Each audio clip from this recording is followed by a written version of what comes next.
This conference will now be recorded. At 6 o'clock, I call the regular meeting of the governing body of the City of Blanco to order. Roll call. Mayor Luckey, Present. Mayor Pro Tem Saceda, Here. Councilmember McClellan, Present. Councilmember Smith, Present. Councilmember Barron. Present.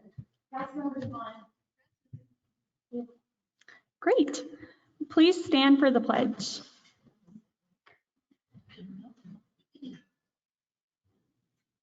I pledge allegiance to the flag of the United States of America and to the republic which stands one nation under God, indivisible, with liberty and justice for all.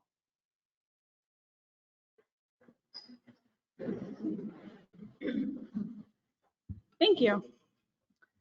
I have a few announcements before we jump into things. The first is the burn ban is currently off. Next, City Council or City Hall will be closed on Thursday in observance of Veterans Day.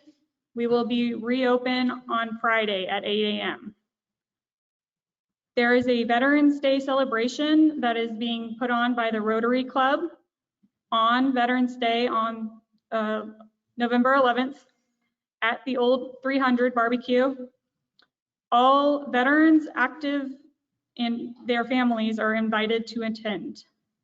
There is a Veterans Day parade on Saturday, the 13th at 10 a.m. The next Blanco Market Days will be on November 20th. There is a Shop Small on Saturday, November 27th. The Twin Sisters Festival of Texas Fiddling is going to be December 3rd and 4th. Next, we have public comments. Do we have public comments?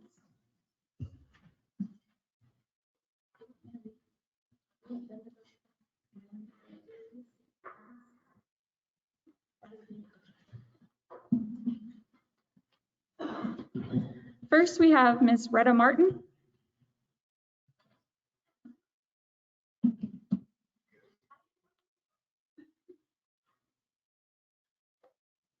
Okay, I'm Retta Martin, as you know, and I'm with Blanco Beautiful and Historic Commission and Streetscape Committee.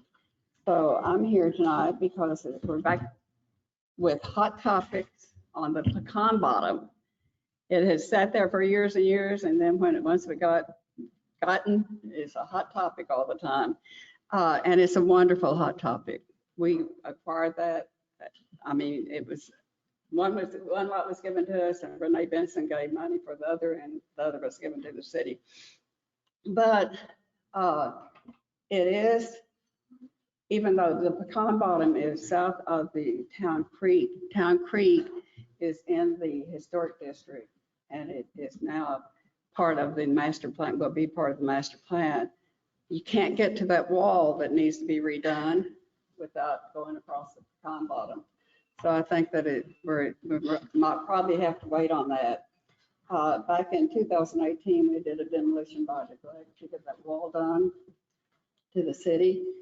And we had asked the city to get an engineer's report, and Sparks Engineering did assessment, and they also did option with probable cost.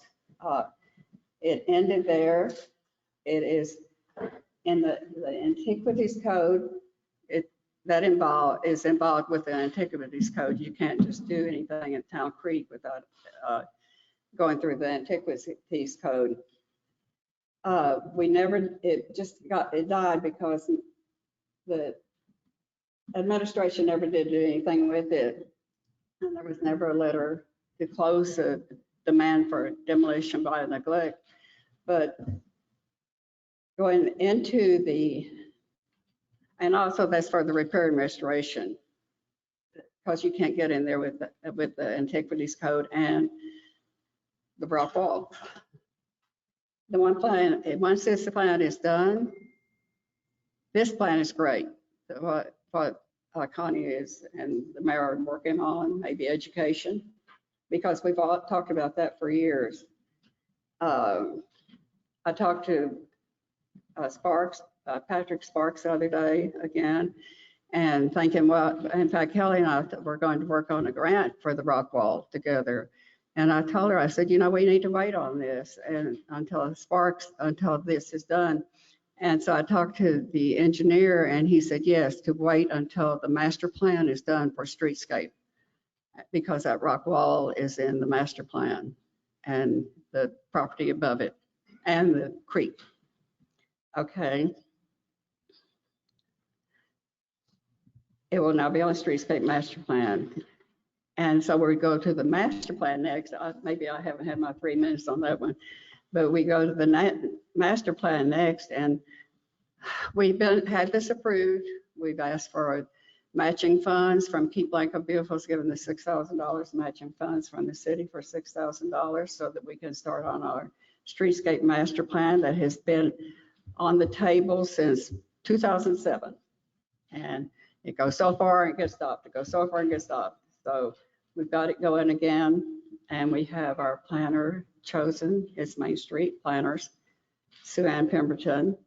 They have been negotiating, and there's a presentation tonight by Kelly on that. That again, the rock wall should be the way it's going to be phased that you'll hear her talk about. It will take phases like that. I think that they might come up. Well, when we first started, we came up with first phase over at the post office because that was the most dangerous place. But now that the 4-way stop sign is there, it's not the most dangerous place. Chuck Homan wanted that way. The conceptual plan called for that. But it's not the most dangerous place. The most dangerous place right now is that rock wall and that bridge. I talked to the Smiths the other night, and she said there was a sinkhole over there in that bridge.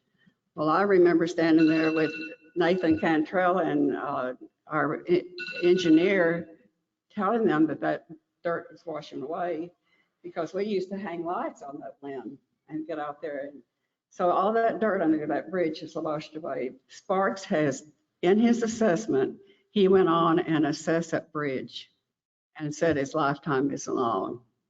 So the most dangerous, the most important place for the streetscape first phase is 3rd Street and that bridge and the rock wall. Ms. Smith said, don't dare go up those stairs there by Cranberries, by the poker place. It is so dangerous to go up those stairs. Rudy's always been, our HPO has always been so worried there's no railing up there. So we're going to ask that, I think that the negotiating has been to do the post office first. We're going to ask that they change that and make that the first phase of the downtown streetscape. Miss Martin, your time has expired, but thank you. I got both of them in. They go together. Thank you. Richard Stanifer. He is here. He would have been, he worked with the Sparks too and everything, but he's not. Christine Anderson.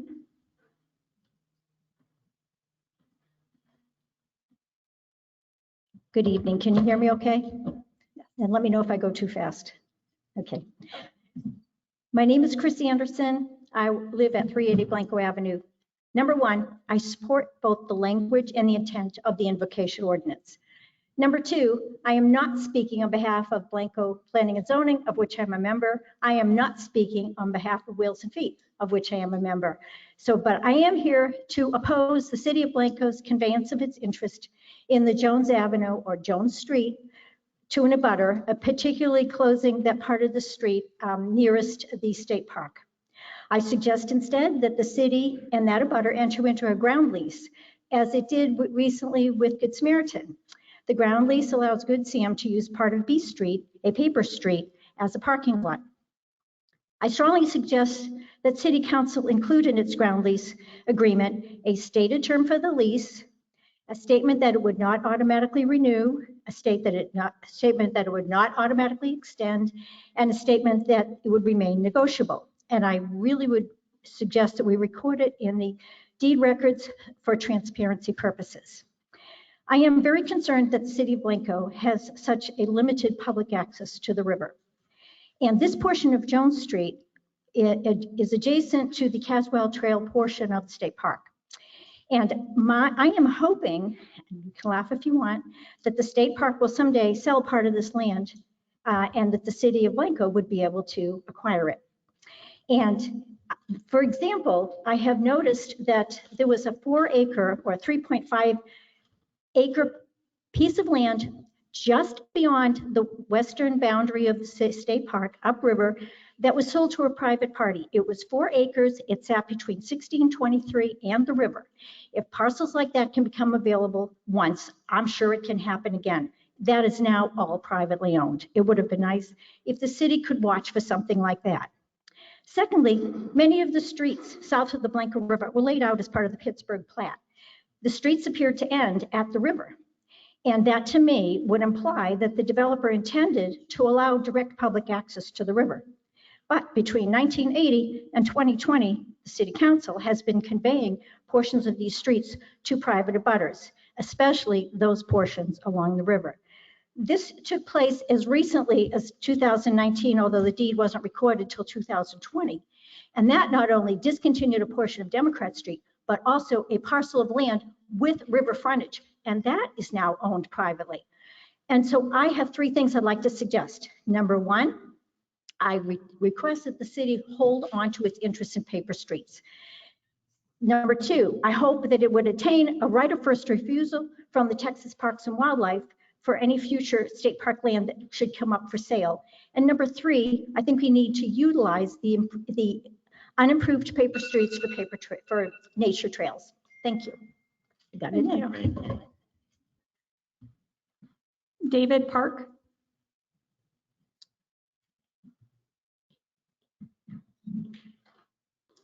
Thank you, Mayor, City Council. Thank you for this opportunity to offer my position regarding the place of prayer in public settings. For 27 years, I served as an Air Force chaplain. During those years, I offered hundreds of civic prayers at official ceremonies. These prayers were distinguished from pastoral prayers said at religious worship services by their inclusiveness and respect for people of differing faiths and others who profess no faith. They were offered at commander staff meetings, social events, changes of command, and military and community events, both in times of war and in times of peace. The purpose of these civic prayers was not to convert, to evangelize, or to establish a religion, but rather to invoke divine guidance for wisdom, for strengthening the community resolve, for protection for our nation, and for success in mission accomplishment. Some may argue that the First Amendment to the U.S. Constitution prohibits any entanglement of the state and church, even to the exclusion of civic prayers. Such arguments are based on the clause that Congress shall make no law respecting the establishment of religion or the free exercise thereof. Arguably, this clause originally was intended to prohibit the establishment of a government-sponsored religion or church supported by taxes like what is experienced in some European countries. In its most simplified form, this clause forbids Congress from both promoting one religion over others and also restricting an individual's religious practices. Over the years, the courts have struggled to define the word establishment. And while most people agree that Congress should not establish a religion or favor one over the other, some people have advocated that all references or allusions to God should be removed from the public forum. However, precedent exists to suggest just the opposite. While the Senate has honored the historic separation of church and state, it has not honored the separation of God from the state. The first Senate, which met in New York City on April the 25th, 1789, elected the Right Reverend Samuel Provost, the Episcopal Bishop of New York, as its first chaplain. Since then, all sessions of the Senate have been opened with prayer, affirming the Senate's faith in God as sovereign Lord of our nation. Today, Chaplain Barry Black, former Chief of Navy Chaplains, serves as the Senate chaplain. On numerous occasions, his prayers have strengthened, resolved, and united a nation, most notably following the terrorist attacks on 9/11. May I continue I just have a short statement. At the height of the Civil War, Abraham Lincoln was heard to say, "Often I have fallen on my knees in prayer before God because I had nowhere else to go." I do not know what Lincoln prayed, but I believe that his prayers were for our nation, for healing the divide that separated North and South, and for wisdom to lead the way ahead. The way ahead for our community is in capable hands, but the magnitude of the challenges and uncertainties before our community can be daunting. Each of us, whether a council member or a citizen, need wisdom to successfully meet those challenges and uncertainties. I therefore respectfully recommend that the Blanco City Council meetings be opened with prayer. As the scripture says, "If my people who are called by my name will humble themselves and pray and seek my face and turn from their wicked ways, then will I hear from heaven and will forgive their sin and heal their land." Thank you. Thank you. We have the Reverend Bryn Caudell.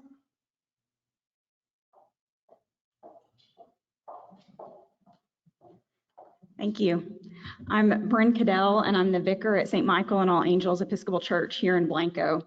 And I support the ordinance allowing for prayer at the beginning of council meetings.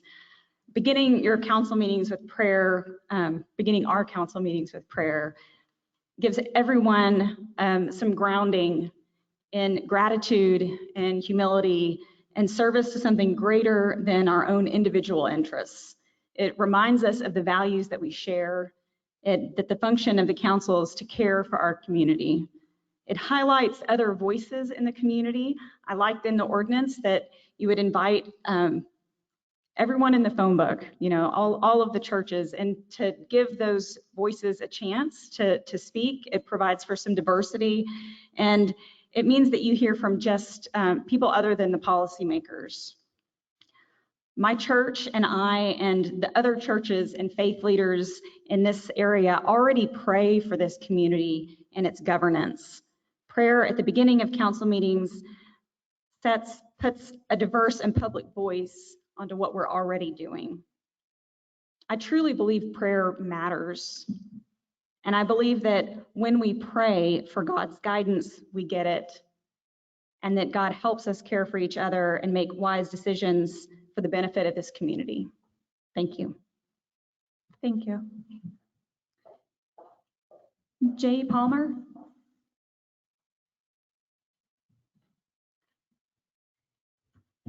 Thank you, Mayor, City Council members.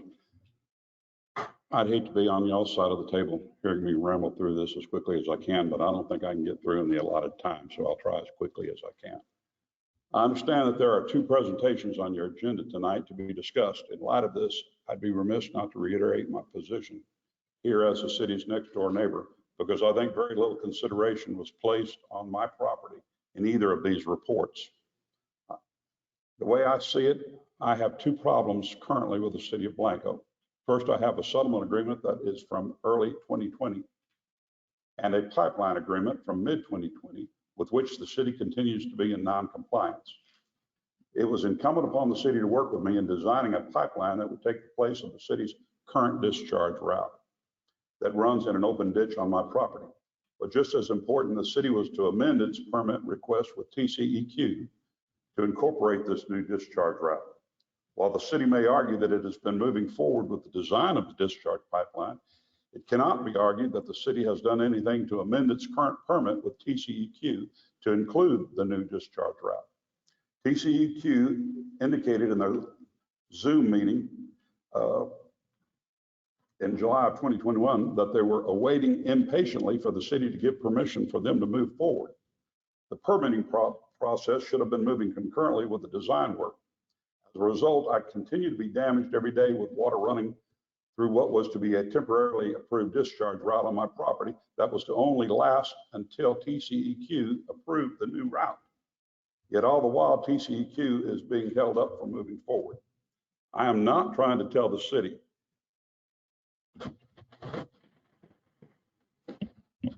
I'm not trying to tell the city how it should make its long-term decisions regarding how it manages its effluent water. I am telling the city that by not honoring our agreement, I am being damaged, and I can't allow that to continue. The city continues to trespass on other parts of my property with its effluent water in areas that were not part of any agreement. The city overflows across our shared property line by failing to maintain TCEQ required buffers between its property and mine. Now, many of you have traveled across my property to actually view the effluent as it crosses onto my property. On October 28th, with winds out of the northwest at 20 to 30 miles an hour, gust winds at 40 miles an hour, I was standing in the middle of my vineyard with my vineyard manager, and it was raining effluent water onto my 6,150 vines.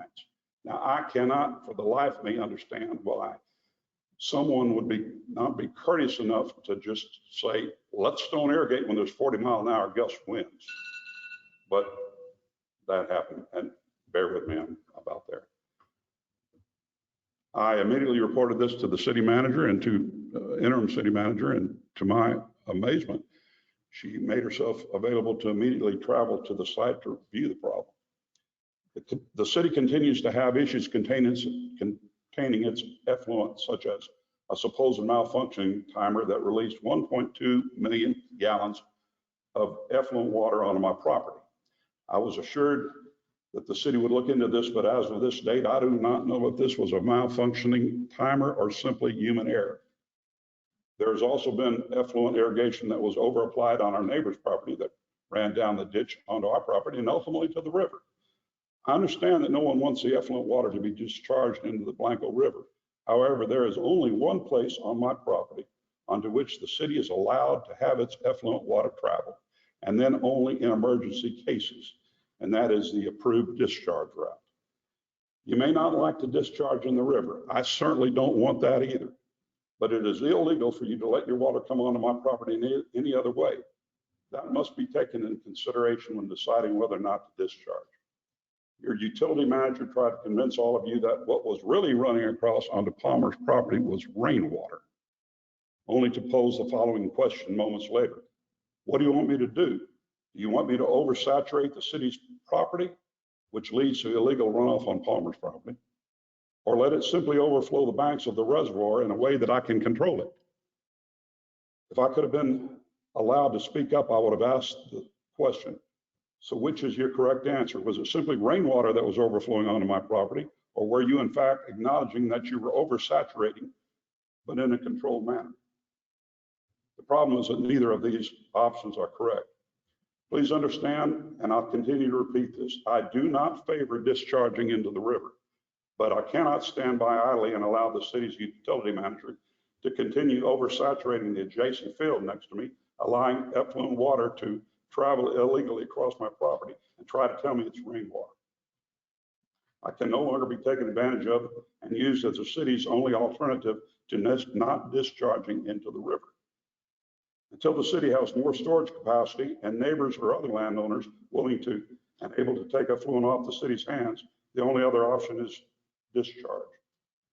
The city can no longer prioritize its desire to avoid the Blanco River over trespassing onto my property with this effluent. This needs to stop. Now, none of the reports that are being presented tonight take any of these concerns of mine into consideration. I don't believe that they even realize that as part of our settlement agreement, I went out and bought 14 acres of riverfront property adjacent to me so that the pipeline easement would continue straight to the river and the pipeline could be built straight to the river. The presentations that you will hear tonight assume that I'm going to stand by and allow effluent water to continue running on my property and ignore how that is damaging my land. I hope you can appreciate that our previous litigation suggests otherwise. I know many of you do not want the city to trespass on my property and are trying to do the right thing. It would be wrong to entertain any option that condones continued trespass on my property in contravention of our settlement agreement. Thank you for your time. Thank you. Susan Moore?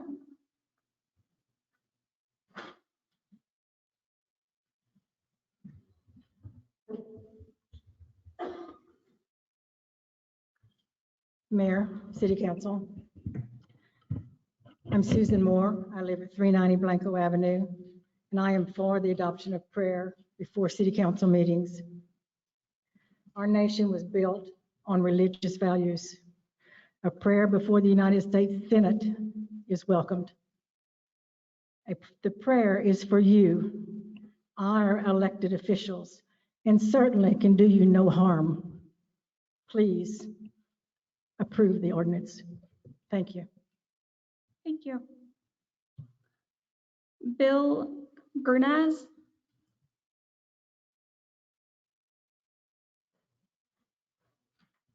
Howdy, council members and mayor. It's good to stand before you today. And I just want to start by saying thank you. Thank you for your service. Thank you for what you do. And thank you for considering the issue of prayer before the council meetings. And I would just not only commend that to you, but also thank you for considering it. I'm here, pastor of First Baptist Church Blanco, and I'm representing many of our members just to this topic. And again, would just commend to you its practice. When I think about the benefit of prayer, even for non-believers, God is good and gracious. He reveals himself readily and availably. He will even bless. The rain and blessings fall on just and the unjust, righteous and unrighteous, believers and unbelievers. He is merciful in all his ways. And so I would say, just by way of disclaimer, I'm not a theocrat. I'm not even a fundamentalist, but I really don't make a point to interject much, because again, I think we work in tandem. Like has been said earlier, we pray for you guys. We love you guys. Over at First Baptist Church, we try to serve the community in as many ways as we can creatively come up with. And so by praying, even by having that display before your meetings, one, it just demonstrates humility and wisdom, as Dr. Park had already said, the humility and wisdom of just knowing that we face things that are bigger than what we can handle. We face issues that are bigger than we have wisdom for. And we need guidance. And it also extends a compassion and a respect to those, again, just joining with and affirming those who are praying for you as well.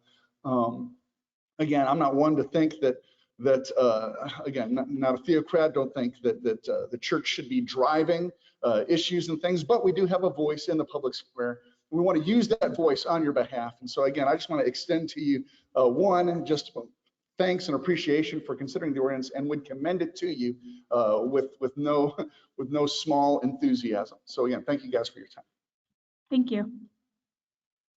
Parker Lumpy?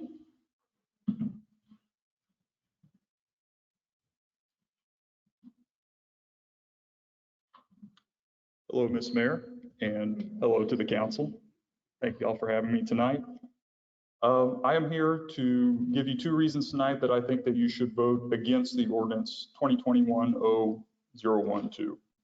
The first is financial. While I will admit that there are ways to allow for prayer before city meetings, this ordinance, I believe, is not one of them.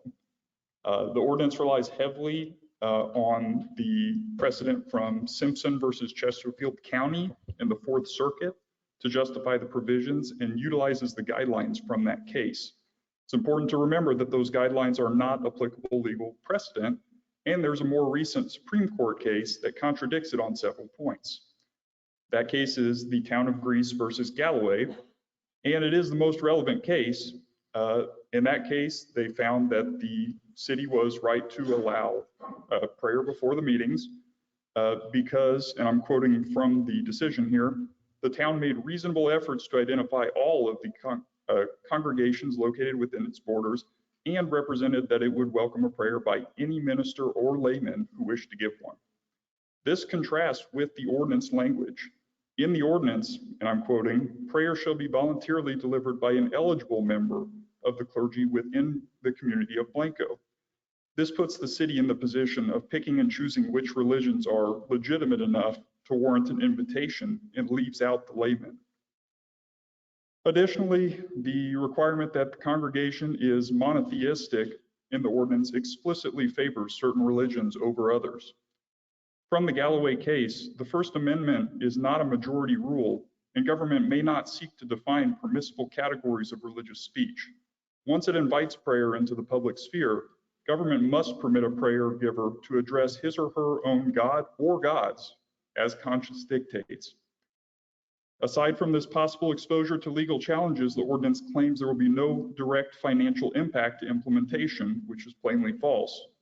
It lays out several new duties for the city secretary and requires the creation and distribution of mailers. The secretary's time, along with printing and mailing materials, certainly aren't free. The second reason that I have is ethical. The ordinance does nothing but create unnecessary division. While the ordinance claims that nobody will be forced to participate in the prayer, common sense can tell us that doing so would subject the abstainer to feelings of ill will by those participating. Passing this ordinance would discourage participation of citizens with alternative religious views and send a message that only members of certain religions are truly welcome and respected at City Hall. Because of this, I ask that you reject this proposition. Thank you. Thank you. Jacob Ashley.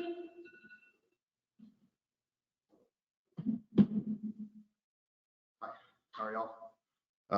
So I live in town off 9th Street. We also have an additional rent house on 1206 Lazy Creek. I got a call Monday night that the sewer from the city had backed up into that house, damaged the master bathroom, master bedroom, went through the wall into the kitchen. So I had to have all that torn out, and we're in the process of replacing it right now. But there's a couple things I'm going to need to address or need addressed from the city. The first one is apparently this is not the first time this happened in that house or along that street. The neighbor next door has 2 check valves set up in the yard, and she says it's a constant problem that sewage, like raw sewage from everyone down the street, will back up, even with the check valve in place, backs up into her yard, which is that's a problem. That's unsanitary, obviously, and there's some health and safety issues involved. So I guess we're in the process of installing a check valve and going through all of that. Luckily, we had insurance. So the water and sewage backup is covered up to a point. I'm still out a month of rent, I'm still out the deductible, and we're still going to be out everything we're going to have to go into to install a check valve. All I really need from y'all is that section of sewer line, which apparently has been an issue, a known issue for, I'm not saying everybody on the council knows, I know everybody's fairly, I know there's turnover. But this was brought up, 3 or 4 years ago to the council. I'm just picking all this up from the city guys that have been around, and it was rejected, the need to basically replace that sewage line. I did have Blanco Heating and Cooling come out. They scoped our line and went all the way out to the city. It's collapsed on the city side. So I think it's a pretty, it's a pretty imminent issue. No matter what I do to fix this problem on my end, it's not going to actually prevent it. Because to me, the solution of, okay, I put a check valve in, having sewage come into the yard is not a solution. So I guess what I would like to know is who do I need to contact to make sure that we're moving forward with that? I mean, this also affects me. It also affects the tenant in the house who is having to be in a hotel for up until the time we can get all this fixed. I guess my other concern is once we get all this fixed, if it happens again, I mean, that would be a real problem. Man, it approaches negligence. Nobody wants that. So I guess moving forward, I need to know who we need to contact to get that sewer line fixed. Like that's really my only concern at this point. So please, somebody reach out to me. I'll give you my phone number if you want to write it down. 512-736-7045. My name is Jacob Ashley, and this needs to be addressed pretty quickly. So I definitely don't want it happening again. I don't want our tenant to be out of the house again and have to go through all that. So that's all, but please, somebody get back to me. Thank you. Oak Smith.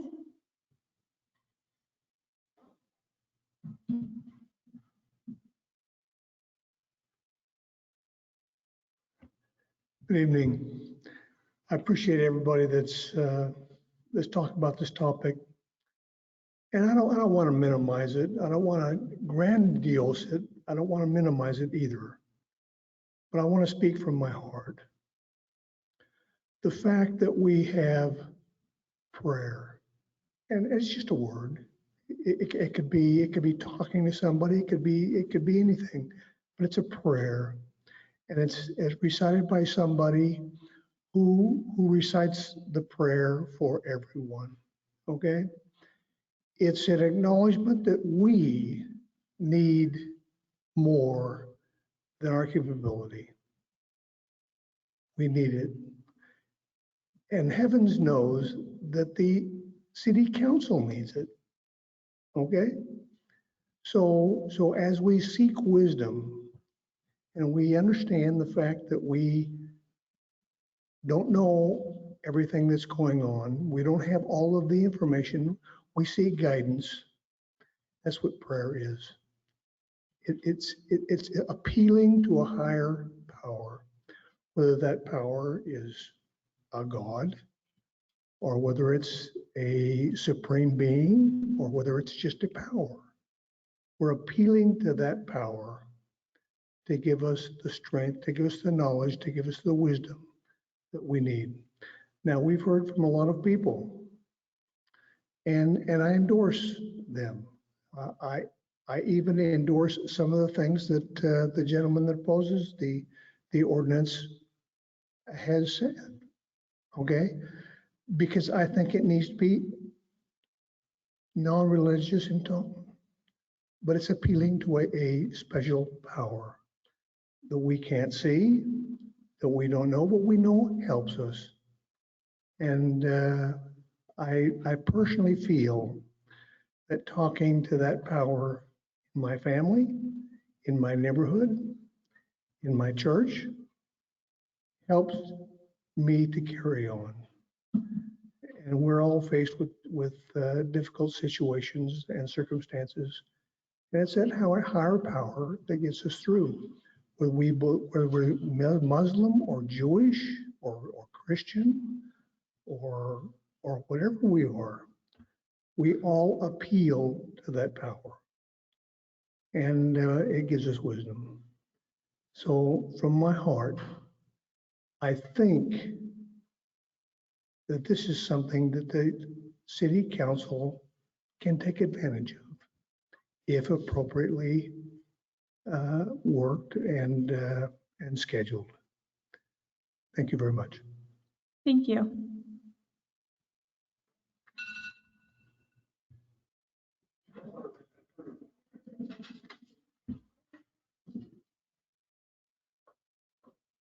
Our city secretary, Lori Cassidy, is going to read a few emails that were received from public comments. Okay, this one's from Jet Sophia regarding the proposal of invocation before city council meetings. I am strongly opposed to bringing religion in any format, Christian, Muslim, Jewish, Hindu, or otherwise, into city meetings. However, I would not oppose invoking the spirit of truthfulness, compassion, generosity, kind-heartedness, and the spirit of intelligence. Blanco resident since 2005. Secondly, Jet Sophia, let's see. This is regarding one of the new business items. I agree with the proposal to limit the providing of water outside our city limits. I do have one concern. The city council is to decide individual exemptions to this rule. I can imagine a future when council members are themselves land developers. Therefore, some provisions should be made preventing council members from voting on any issue on which they stand to make personal or business gain or loss. Thank you. Lucy Nines. This is in reference to the pedestrian walk idea. Please review the clip. Easily painted crosswalk designs It's like an optical illusion that stops people and cars in their tracks. She's talking about the four-way stop that was just installed at 4th and Pecan. Since the installation of the stop signs on the square, I've seen numerous, probably local people not stop or even pause or slow down. Thank you, Lucy. And then her second comment regards opening prayer. In order to comply with the U.S. Constitutional First Amendment, I'm opposing to institutionalize an opening prayer at the beginning of meetings. All citizens should be allowed to feel comfortable in whatever their religious preference is when attending or participating in governmental activities, including City of Blanco meetings, without the pressure of forced religion. Church and state is paraphrased from Thomas Jefferson and used by others in expressing an understanding of the intent and function of the Establishment Clause and Free Exercise Clause of the First Amendment to the United States Constitution, which reads, Congress shall make no law respecting an establishment of religion or prohibiting the free exercise thereof. The principle is paraphrased from Thomas Jefferson's separation between church and state. It has not been used to express the understanding of the intent and function of this amendment, which allows freedom of religion. It is generally traced to a January 1st, 1802 letter by Thomas Jefferson addressed to the Danbury Baptist Association in Connecticut and published in a Massachusetts newspaper. Irene Cage, addressing opening prayer at council meetings.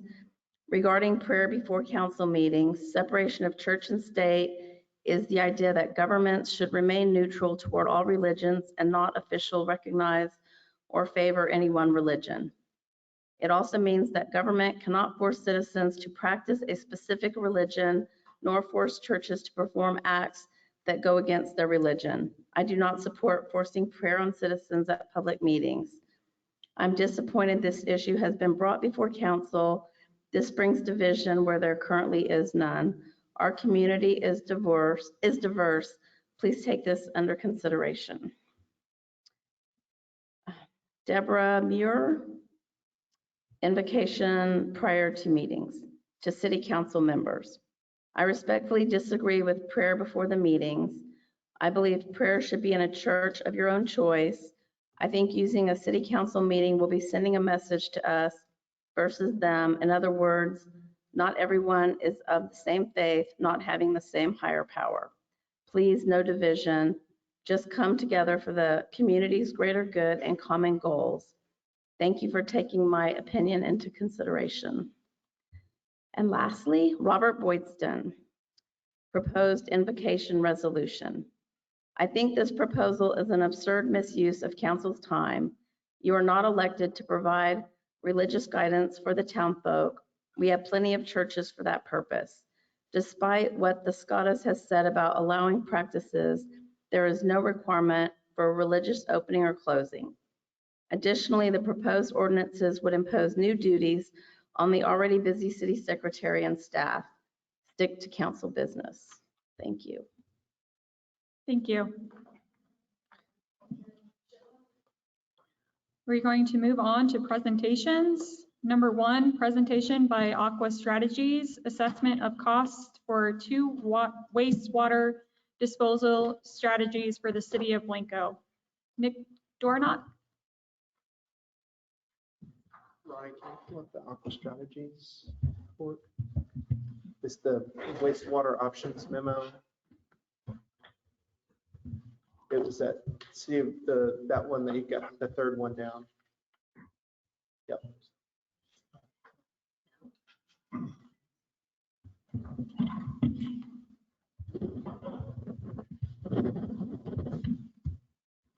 I've been watching this microphone rubbing on people. I'll try to avoid that. If you could scroll down, I think page 3, there's a table. All right. All right. Good evening, Mayor Lumpy and council members. Good to see you all. And I know that you have a packed agenda, and I'm sure that the Longhorn football fans are eager to get home and watch the beginning of the basketball season tonight because, well, anyway, let me start over. Nick Dornack, Meadow Center for Water and the Environment. I apologize for not introducing myself for the council. But this evening I have a presentation for you, basically to review a report and a task force recommendation memo that was established and included with your council packets.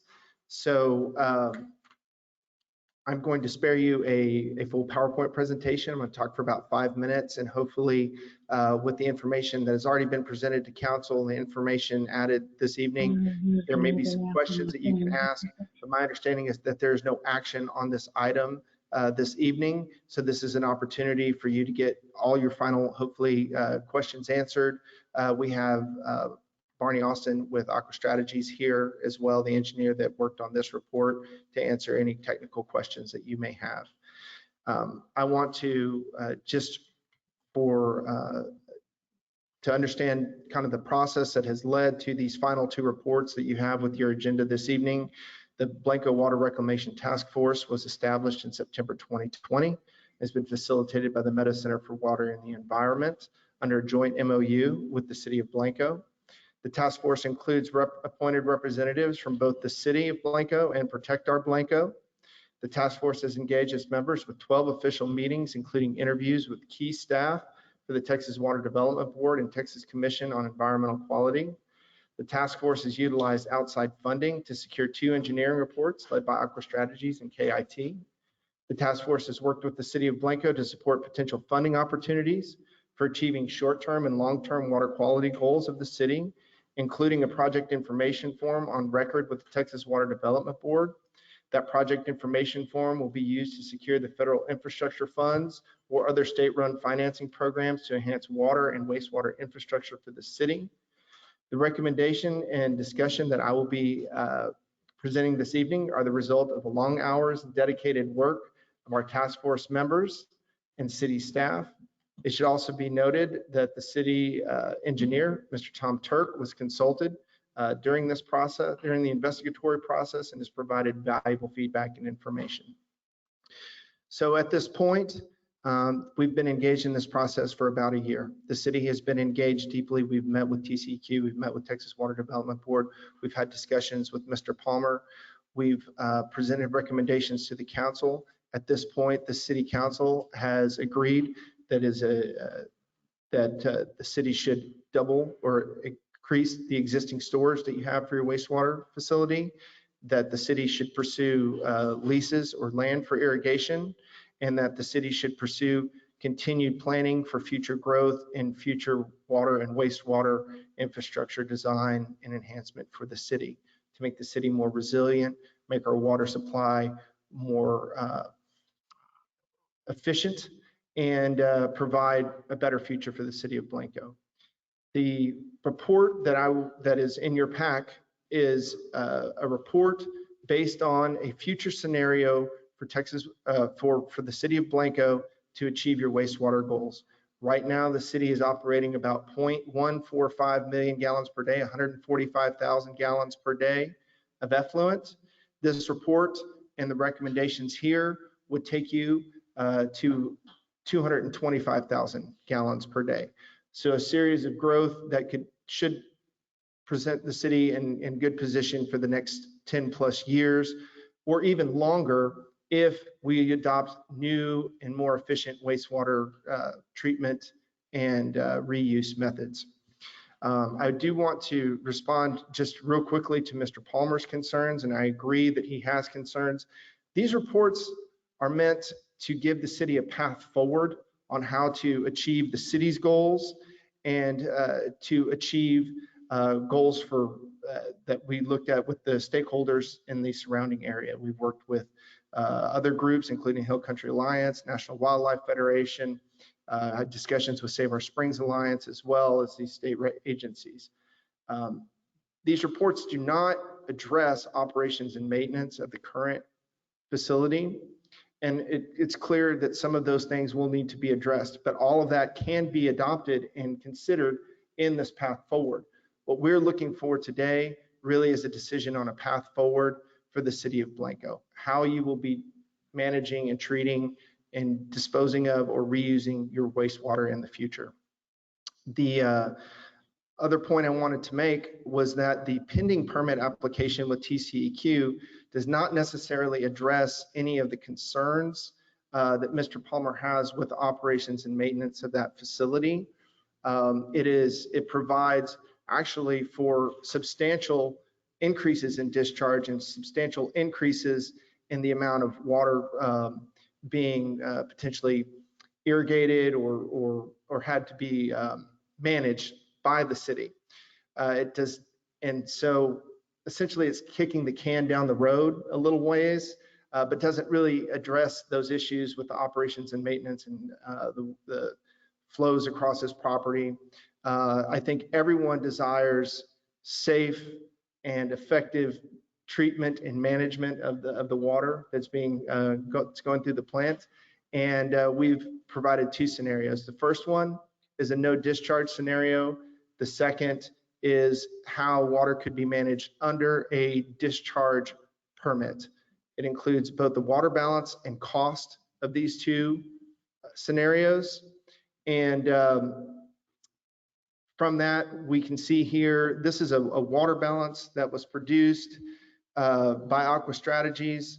The blue line, basically the point of this figure here is to show that treating the same amount of water under a Texas land application permit or a Texas pollutant discharge elimination system permit, a discharge permit, so much of it is in the administration and operations of those permits. Under a land application permit, we can see that with 100 acres of land available for irrigation achieved through either leases or purchase, however the city chooses to get there, that the amount of water, that is the amount of land needed with a doubling of existing storage, which is a recommendation that the council accepted a couple of months ago.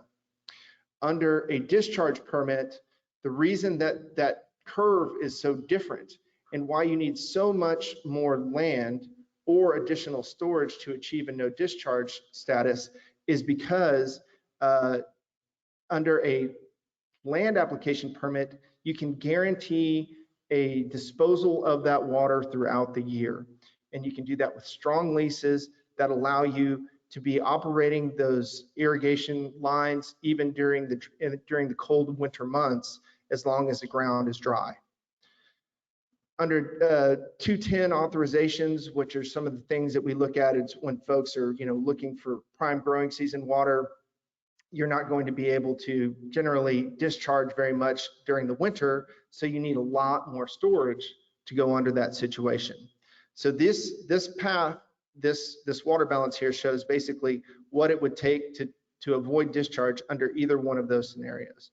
And as you saw in our memo, our recommendation, the task force, after many months deliberation, has unanimously presented to the city our recommendation that the city should pursue a hybrid or phased approach to their permit. And Ronnie, can you scroll down to the table at the cost table at the bottom, right there? Okay, so under the land application permit, we're looking at a cost to the city of $1.29 million. That would include a new 9.2 million gallon pond and some additional permitting costs to achieve that land application permit. The issue of the pipeline, while that may be something that has to be settled with Mr. Palmer, is not required under that process. There's no need for a pipeline and no need for a discharge route in the long term. In the short term, though, you will need to have a discharge route, and I'll explain that in just a moment. Under a discharge permit, we look at that same 9.2 million gallon pond, but you will be required, certainly, if you're going to be discharging, to finish that pipeline construction and honor the city's settlement of $200,000, the nutrient reduction cost to assure that the Blanco River is not contaminated with high levels of nutrients that would be discharged under the current layout of the plant. And the big one, of course, is that potential litigation, because you have so many people lined up to fight that permit and what it costs. Now, that litigation cost is not an exact number. The City of Austin Watershed Protection estimated the Dripping Springs fight recently at 1.2 million. We took that down a little bit for Blanco, but clearly what we're looking at is probably about $1 million more for a discharge that no one really wants under these two scenarios. So that's where we're at. What we do realize is that it's unrealistic to manage all of your water in a no discharge operation right away. So we worked with TCEQ and our task force to present a hybrid or a phased option, where in essence, the city would take about 18 months from the date the permit is issued by TCEQ to get the remaining infrastructure in place, the remaining storage in place, and land leases in place to be able to achieve land application status. And under that scenario, we've worked with Protect Our Blanco to support that in both our work on the task force and an additional, I believe, letter that was sent from Protect Our Blanco to the city. That letter from Protect Our Blanco, or memo, includes some additional recommendations that they believe the city should take, and I think that those should be evaluated. But all that we need right now at this point, or at your next opportunity to actually act on this, would be a decision to move forward toward a Texas land application permit or to deny that. And the work of the task force, the work of the city, the work that has been undertaken, the amount of resources that have been put in this, I think it was a very clear option for us and a unanimous decision on the task force. I want to remind the council that, this process started last year with the task force in September. Prior to that, I had made presentations here on behalf of the Meadows Center. We've maintained our commitment to the city. We're still here. The task force is still functioning. The task force will be happy to be engaged and involved in decisions like what the land leases look like. How can we get additional funds to achieve the infrastructure? We've made that commitment to the process. We've dedicated well over $150,000 of cost to do engineering reports and time from our task force members and technical experts. We brought that to the city at no cost to the city, and we've come to this recommendation here this evening. So that will conclude my discussion, but I would love any questions that you might still have about how this could be achieved or what brought us to our recommendation. And like I said, Mr. Barney Austin, engineer with Aqua Strategies, is here as well. I do have a question, and I appreciate your presentation and your time. I'll get the right words out. I had trouble with that too, getting started. You're anticipating an 18-month timeline, and to me that seems excessively aggressive. I mean, you've itemized. We've got to come up with the funding. We've got to come up with additional land. We've got to design the project. We've got to construct the project. And in your opinion, is that realistic? Well, one big question is when would the clock start? And that would be on the issuance of the permit. That is still a ways down the road. The issuance of any kind of new permit is probably 6 months at minimum. How many? Probably, I would expect at least 6 months before you could actually have a permit issued from TCEQ. 24 months. Mm-hmm. Well, so it is, I believe, a reasonable time frame, particularly with the fact that the infrastructure bill has now passed. We have the project information form in place, but this is a recommendation that comes as basically a negotiation with the city, what's realistic with Protect Our Blanco. This is a recommendation. The key, I think, is if the city chooses to move forward with the Texas land application permit, there has to be some kind of assurance to people that might oppose your permit that the city is committed to achieving that no discharge status. That was the reason for the time limit. The length of time that would be potentially negotiable Councilmember Smith, but this was our recommendation. Hey, what's up, sir? It wasn't reasonable. I'm masturbating my boycott too, Daddy. I like getting off with older men. Oh, I do, sir. I like that. I like playing with a grown man's cock. Oh, I love to wake you up. You sucking your big cock. Oh, yeah. And you put your hand on my head and call me a faggot and tell me to suck it. Yeah. You know, if the council decides to go in that direction, that would be That cock sliding up in me and sucking on it and licking it, just having the guy totally do me. That was way with me, you know, maybe more than one, 2 or 3, you know, getting it and going full cum and tasting it and licking on it. Yeah, just having a big black cock all over me. I've been excited about this for a long time. Yeah, get back to me. had to vote on something with that short of a time. You like Daddy Dick? Daddy's got a big cock, son. I got 9x6 cut, and I love to show it off to boys. Yeah, come inside you, make you fall in love with Daddy, huh? I love to pound you in front of men and boys and all those places, baby. Nice grown man. And activities moving toward that, what we're trying to accomplish, if that's the direction council goes, people who Want to play with Daddy's cock this morning? likely to oppose that permit. Yeah, I've never been with a guy. Wants to get naked and feel a man inside me. To move in that direction with the assistance of task force members, obviously. I cannot speak for those organizations or individuals that might oppose the permit, but that was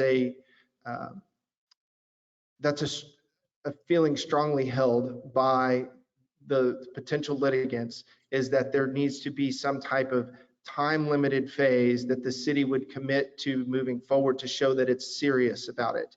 If this is something that the specific limit of 18 months is a recommendation, a final number may be a different number. We also just had the passing of the federal infrastructure dollars. So we have an opportunity to learn a little bit more about that, I think, in the next probably month or so. But the great thing is that the city does not have to, again, tonight or the next opportunity to commit, does not necessarily have to commit to any specific details. What we are looking Hi guys, very hairy around my penis and my balls, chronic masturbator, love to jerk off. I take my own cum, love to kiss, suck, fuck, jerk off, eat ass, 69. Avoiding those potential litigation costs that really tip the scales, which is why our recommendation lent so heavily toward a land application permit. Because outside of that option, it's going to be a very difficult and long legal fight. And that's what I think everyone wants to avoid.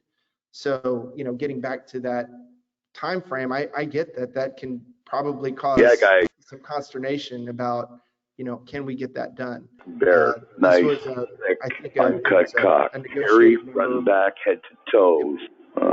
Fucking bull balls are hanging about 4.5 inches.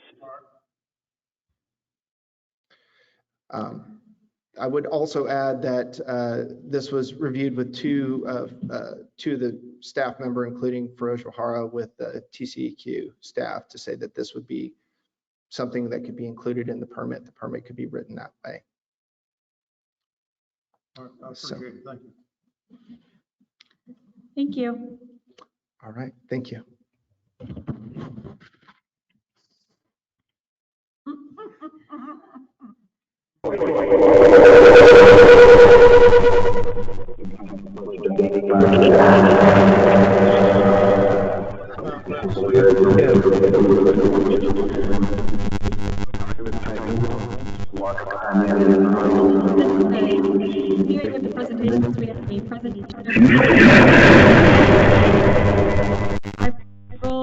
ARS, Charles Cooney.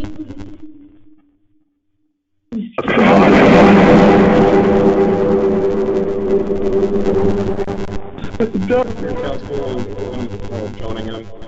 This will charge for such a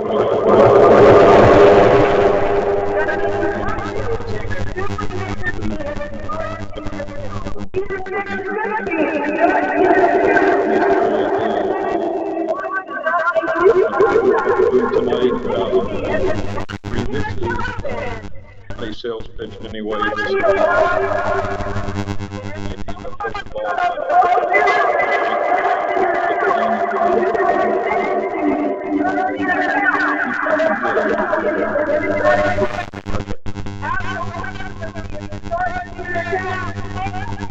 little bit of background on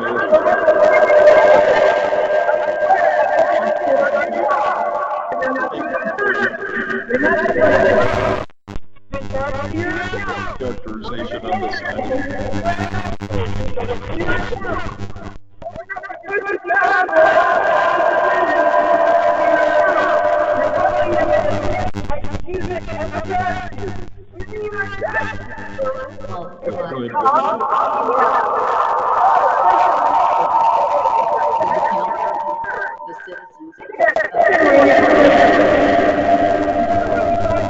More water. We've got a couple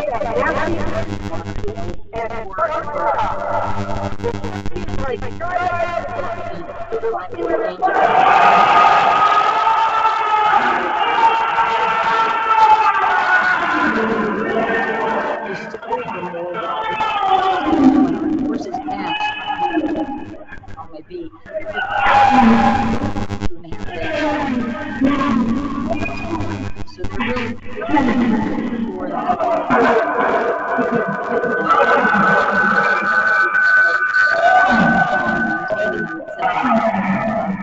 reservoirs for water, storage where we will, if the river's dry, third is to determine whether or not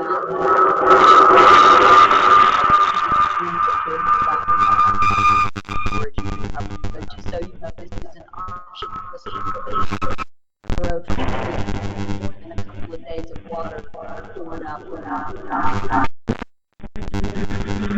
So going through this,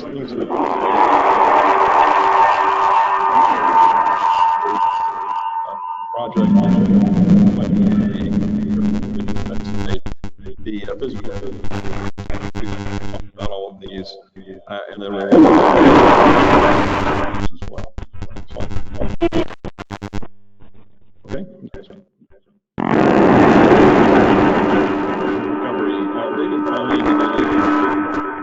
Throughout the industry, been doing this since the 70s, and is talks all over the world about this. His definition is the storage of water in a suitable aquifer. Times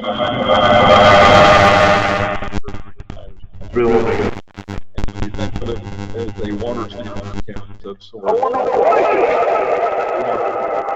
that you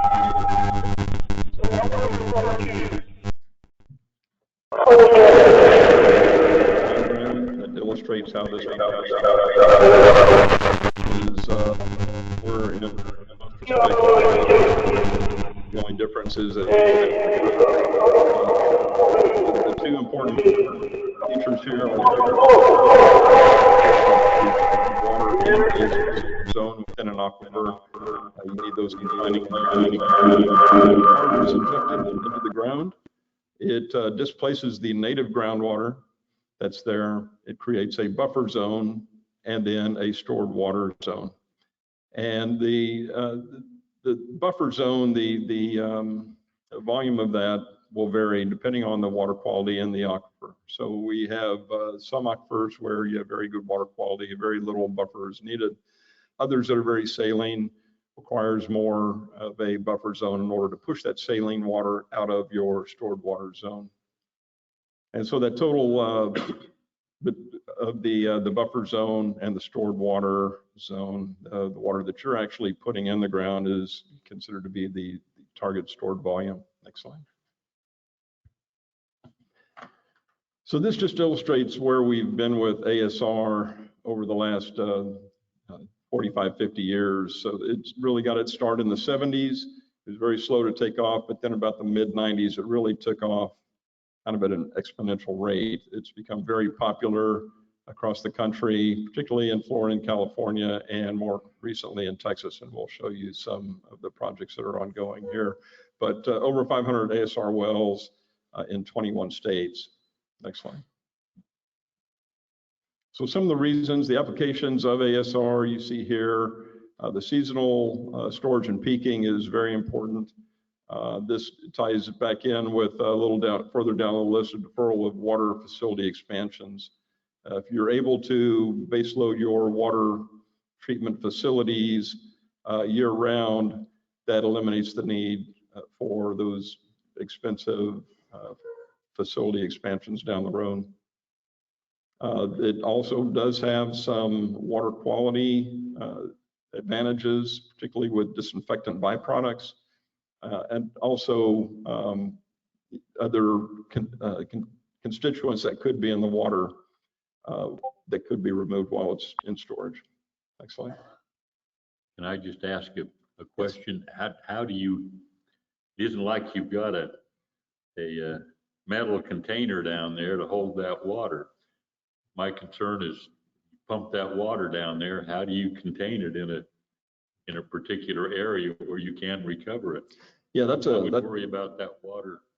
Yes, absolutely. And that's always a concern. And that goes into the characterization piece of this that I'm going to talk about in a few minutes. But how do you keep, in particular, someone else from stealing your water once you have it in the ground, right? And so that always is a concern. And that's why we do a lot of work on the front end to make sure that it's going to be feasible in each application. And I'll show you some graphics here in a minute. But so in ASR development in Texas, there are 3 in operation: El Paso, San Antonio. I think just about everybody around here has heard about the San Antonio H2 Oaks facility, and Kerrville. Others that are in development right now: City of Victoria, New Braunfels Utilities, GBRA has a project that they've done a feasibility study for and are going to be moving into the next phase of. And then Buda also is in the process of implementing ASR. Next slide. So very quickly, I'm going to run through these slides. ASR project in Texas. It's about 10 million gallons a day that they have available to them when it's needed. Next slide. What's up, nigga? Folk Gangsta Disciple Nation. Nigga, Uber, nigga, what's up, bitch? Now the second largest in the Fuck you United talking States. to? I want to let this shit out your ass, baby. So when you think about, and if we go one more slide, you think about the amount of volume it takes in order to get 60 million gallons a day out of that when you need it. They currently have on the order of 200,000 acre feet of water stored underground. Next slide. City of Kerrville was actually the second ASR project in Texas. Excuse me, on that pass, can you back up one? I just had a question. So it says the source is the Edwards Aquifer and the storage zone is the Let me lick your So ass. primarily the Edwards. Want to see you asshole. San Antonio water system has a certain number of Edwards rights, and they want to make full use of those rights every year while that water is available. Now, obviously, during drought periods, that availability is curtailed. Hey man, I was at the corporate office last night. Your fucking mother was riding my big white. The Edwards, they put it back in the ground in the Carrizo Aquifer on the other side of town. And then when they need it, they'll pump it back out of the Carrizo and back into their system. So they're pumping from the Edwards and putting it in the Carrizo. That's right. To the extent of. Hey man, I was at the corporate office. Okay, next slide. Kerrville, I was talking about. If you do one more build on that, go to the next. Yep, there. You can see they've been doing it for a long time, since 1995, and at this point have upwards of 100 billion gallons of water in storage in Kerrville. So they are in good position to manage those peak periods and also the drought periods that come along on the next slide. City of Victoria is a little bit different. This is one that we're working on. They actually, their first well was a retrofit of an existing city well, and it's now in operation. It's been through 2 phases of cycle testing, and they are recovering to the distribution system now. The urgent need there is there's just no more water that's available in the freshwater aquifer there, and they do have rights in the Guadalupe. Gonna make you my deal As bigger. occurred last year, there were times when they could not pump enough water out of the Guadalupe into their surface water treatment plant in order to feed the system. So this is going to help them with that. Ultimately, there will be additional wells that they're going to be putting in place one on the other side of town, and also serves as a resiliency feature. If you think about Winter Storm Uri that we all went through, and we had no power and everything was getting shut down all over town. This aquifer storage with the pump that's sitting on that and a generator will allow them to pull water back out during those emergency periods, and it'll flow back by gravity into their distribution system, so they'll continue to have water in the system. Next slide. And New Braunfels. So again, this is one that we're working on now.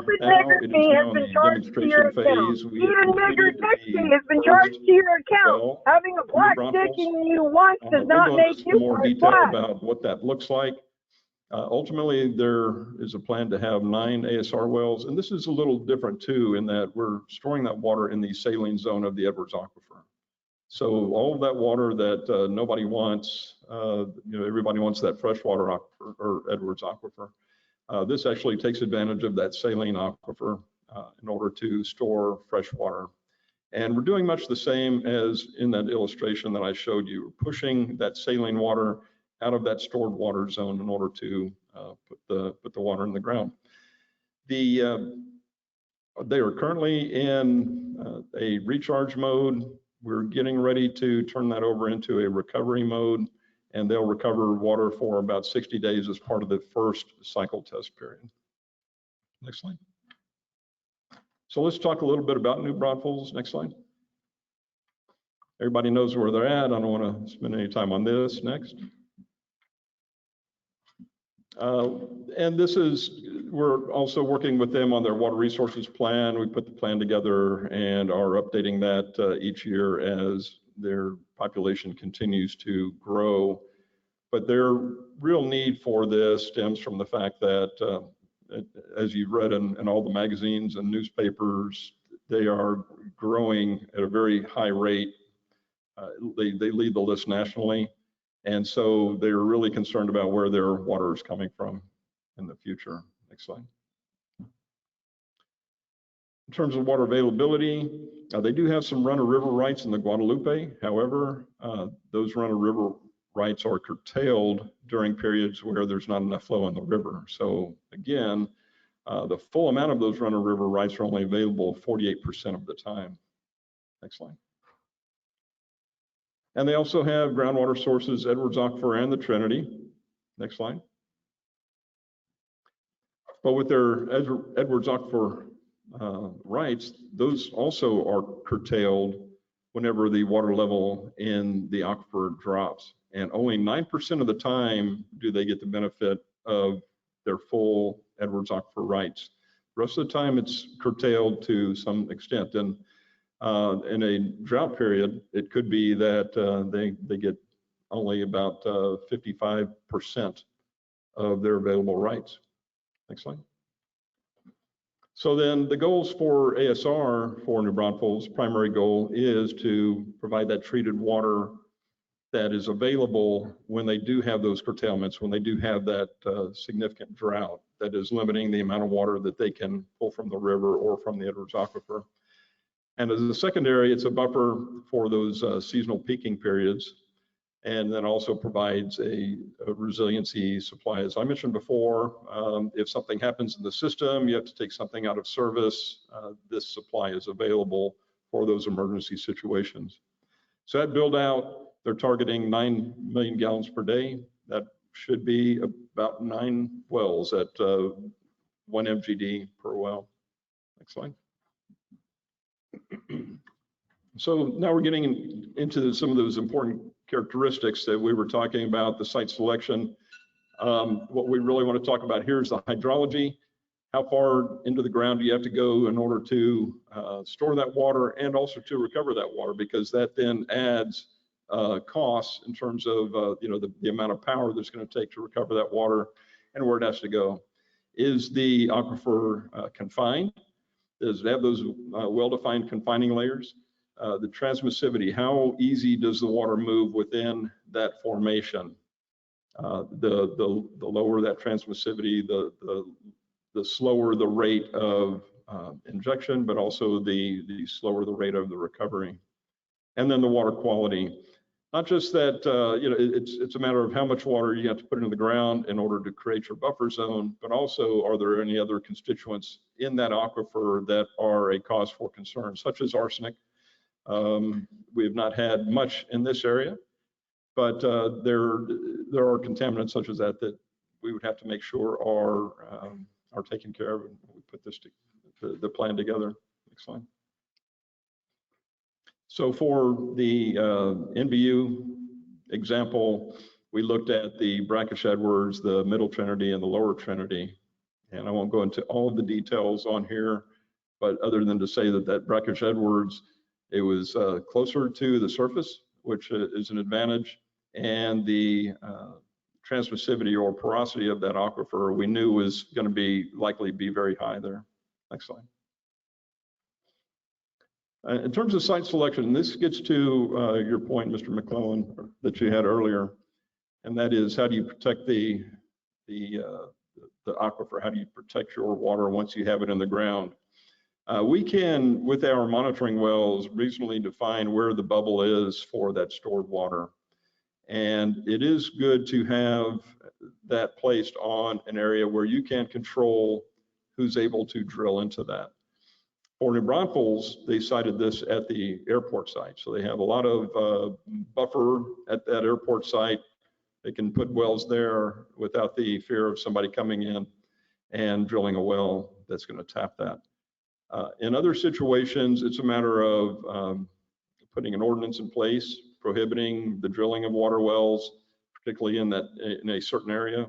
So there are other ways of doing that. But what we found effective, and what we're doing even in Victoria, is find that city-owned land where there's not that threat of someone tapping your water with another well.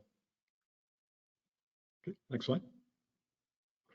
And the other advantage of that site, by the way, is that there is a NBU transmission main, drinking water transmission main, that runs right along the road in front of the airport. So it's easy to tap that line for the excess water in order to put it in the ground, and it's just as easy when we pull that water back out to get it back into the distribution system to serve the customers. Next slide.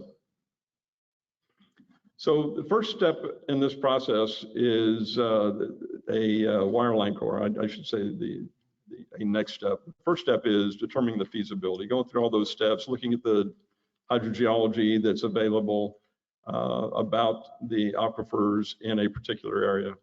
The next step is the wireline core. We do a wireline core all the way down to the depth of the formation that we're targeting. In this case, you see the potential storage zones there. The Person and the Kiner in the Brackish Edwards were the two most likely. There's also you see the dark black line there. That is what is known as the regional dense member. So that's that confining layer that we talked about before that's going to keep that water in place. So we did the wireline core. We also put in monitoring wells on the site so that we could detect the water levels, how those change over time, also the native water chemistry, and if there are any constituents in that are cause for concern. Next slide. And this gives you an example. That regional dense members at the bottom there, you can see how tightly bound that is. The Person formation on top is fractured. That makes it much more easy to store water in and to recover water from. Next slide. Monitoring wells, two, we put one in that upper element in the Person and one in the lower element in the Kiner. Next slide. And then this just talks a little bit about the productivity that we saw within those two zones. Next slide. Groundwater chemistry is extremely important. We took many samples to determine what the constituents look like, how much salinity there was within the formation, but also to determine how that NBU water would react once it gets into the ground. We're also looking for things like hydrogen sulfide and carbon dioxide and other things that could be a concern down the road. Next slide. So characterization, in general, there, the saline Edwards appeared to be productive enough. It did have the confining layers, and there were no big red flags in terms of the water chemistry that caused any concern. Next slide. Next slide. Okay, on this well, you can see this is a 24 to 30 inch casing. We went with PVC pipe here because of the corrosive nature of that brackish Edwards. And so this PVC is resistant to those corrosive chemicals that were being found in the aquifer. It's a little tricky because the heat of hydration when you're grouting the casing can cause the pipe to warp. So we had to do that very slowly in small increments in order to keep the heat down and prevent any kind of issues with that PVC. Next slide. We did run into a little bit of H2S. We had to stop drilling at one point, take proper precautions, and we were able to finish that off. And this was in the lower monitoring well. Next slide. Once we completed the ASR well, the productivity was not what we expected. It's not unusual in this formation because of the high limestone content. It's easy for those pores to get clogged with cuttings from the drilling machine. And so what's fairly common is to do acidization on those wells once they're finished. And so that's what we did here. Once we did the acidization, it came out great. It actually exceeded what we were expecting in terms of productivity. Next slide. And that's just a picture of the wellhead. You see that the pump has not been installed in this picture, but you can see where the recharge water from the distribution system goes into the well, and then the recovery comes out, right there at the center of that picture. Next slide. We went through extensive porosity testing or formation testing. I will say that we partnered with the Edwards Aquifer Authority on this, so they are part of the management team, the interlocal agreement team that kind of observes everything that's going on with this. So we have a good relationship with them. We have plans that are in place to make sure that there is no disruption of the freshwater zone or the springs there in New Braunfels. Well. So we had those two monitoring wells on site. We drilled 2 additional monitoring wells 2 miles away in those same formations, just so we keep track of any variability, any pressure changes throughout that. And not much to say here other than the on-site monitoring well. One of the things that we look for is the breakthrough of that fresh water against that saline water, and that occurred with just a few days, within a few days, which gave us the expected reaction in terms of the transmissivity within that aquifer. Next slide. So in summary, it is a stepwise approach that we take. We don't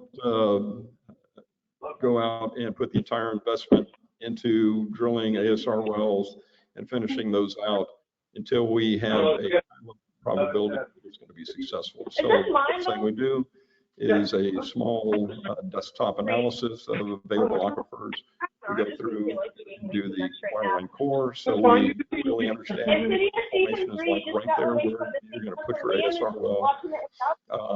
It also gives us a chance to analyze the chemistry of the rock in that formation and the water chemistry. We always prepare for unexpected, but that's more associated with construction, contractor allowances, and contingencies. Next slide. So that's just a brief, not brief enough, summary of aquifer storage and recovery. I'm happy to answer any questions. I do have one question for you. You had referenced that you were able to restrict drilling into or near the storage zone.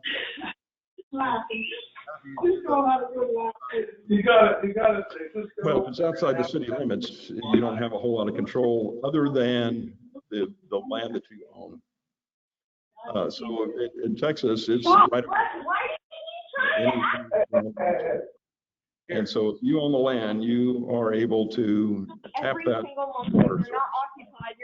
So essentially, you would want enough land to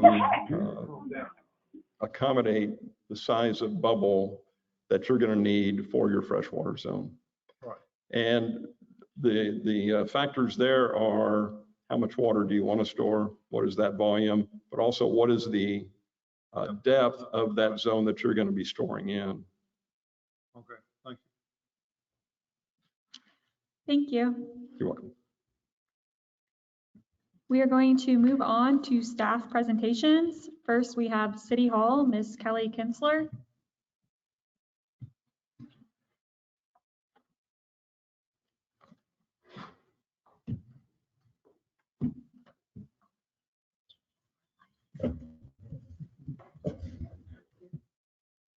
Good evening, Mayor Council. Just wanted to run through a quick presentation from the administrative office. If you'll go to the next slide, Ronnie. Thank you. Those are just some noteworthy updates for you. We got AdComp rolling now. They're retrieving our data from our utility side of the house. And we actually received the physical books from the codification, which was very helpful. Next slide. I would just want to note that we have a code of ordinances available for citizens to come look at in person at City Hall. It's available up front. And we will also have one at the library. Thank you. Thank you for that, Mayor. Wanted to remind everybody that there are 2 openings on the Planning and Zoning Board. So if you know anybody that's interested in serving in that capacity, I know that the board would appreciate you sending them our way. Also want to give a kudos to Lori Cassidy. She took the initiative to apply for a $500 training scholarship. She is currently trying to get certified by the Texas Municipal Court Clerks Association. She went to Galveston last week, and we were able to cover some of her, they actually gave her the scholarship, then her training that actually happens in January, we will be able to cover the hotel and the mileage for that. So thank you for taking the initiative, saving the city money, and also thank you for getting your certification. It's going to come in very helpful and handy to the city in the future. I wanted you to know that a few of us handed out Halloween bags on the 31st from 5:30 to 7:30 at City Hall. There was not as many people as at the trick or treat as we had anticipated. I think we fixed about 200 bags, Mayor, and we didn't even quite make 100, handing out 100 bags. The kids that came were fun, and they had very good manners, and they were fun to be around. Also wanted to remind everybody that the job is open right now for the city administrator position. It closes on November the 19th, and I have attended a Hill Country City Administrators lunch last week, and I planned on, and I've already received 2 applications from that meeting, and I plan on attending a TCMA Region 7 meeting on Friday in Uvalde. I used to be the president of that TCMA chapter, so I know a lot of people, and I'll make certain that I push the Blanco city administrator position. And right now I'm feeling very excited and upbeat about the quality of the applications that you're getting. So we're going to keep trying to get out there and recruit for you, but I feel very comfortable with where we are right now, and we still have a week left. Human resources, please. Oops, missed a page there. One back. I don't know why it's missing. Okay, so human resources, we had open enrollment for the staff in November. All the staff has signed up for the insurance of their choice. We also had an RFQ for city attorney that was published in the newspaper on November 3rd and was posted on TML's website. So I'm sure that I can't remember what the deadline for those is. I think it's the end of this week. Do you remember, Lori? I can't remember either. We have so many RFQs and RFPs out there. I believe it's the 15th. The 15th? Okay. And I also want to thank Mayor Lumpy for advertising the city administrator's position on social media. We have it on TCMA's website, on TML's website. And like I said, I'm reaching out to 2 of the TCMA regional groups to try to get a few more applications. So you have lots of choices. Next page. So what I want to show you there is that we have been working to attempt to map a process for the planning and zoning development. And so these were really cool. These are not in your packets. I just included them so you could see them up here, but we will send these maps out to you. I'm most excited about the fact that you do not have a planning and zoning expert on board. And so a lot of the questions that come into City Hall, you don't have an expert there to answer them. So what I really want to do before I leave, and this is the first step, is make certain that up there with the utilities and the planning and zoning clerk, that she has a map that shows her if you get, you know, an amended plat in, these are the steps you follow. So if you go to the next screen, it's kind of hard to see, and especially because they're not in your packets, but I'll send them to you. The little key there at the bottom, Olga found very helpful. I had Olga sit in on the meeting with me so that we could see what we might be missing, what we could add. And she's super excited about actually knowing what to do with the stuff when it comes in now. So in addition, there's one more slide. And so that between those 3 slides and those 3 tables, that should take you through everything that might come in for permitting or on the planning and development side. So that has been mapped, and the way that was mapped is through the UDC code. So every mapping right now, we can be certain is up to date with your UDC code.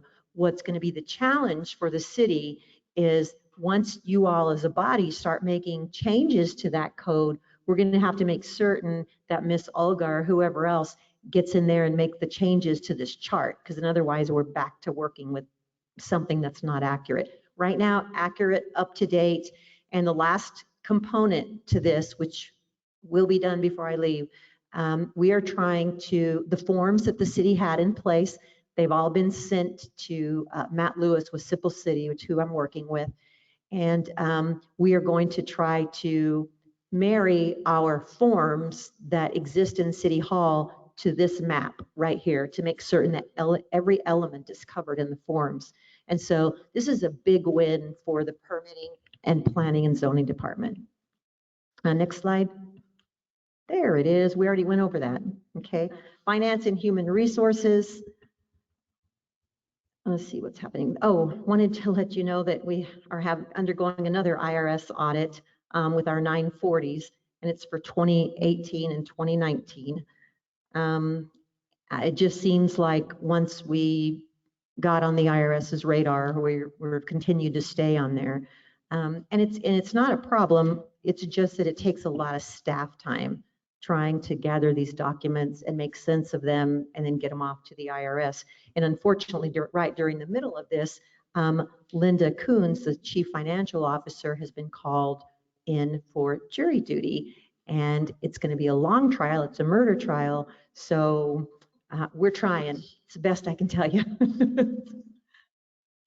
I actually got to sign off again on the bank reconciliations.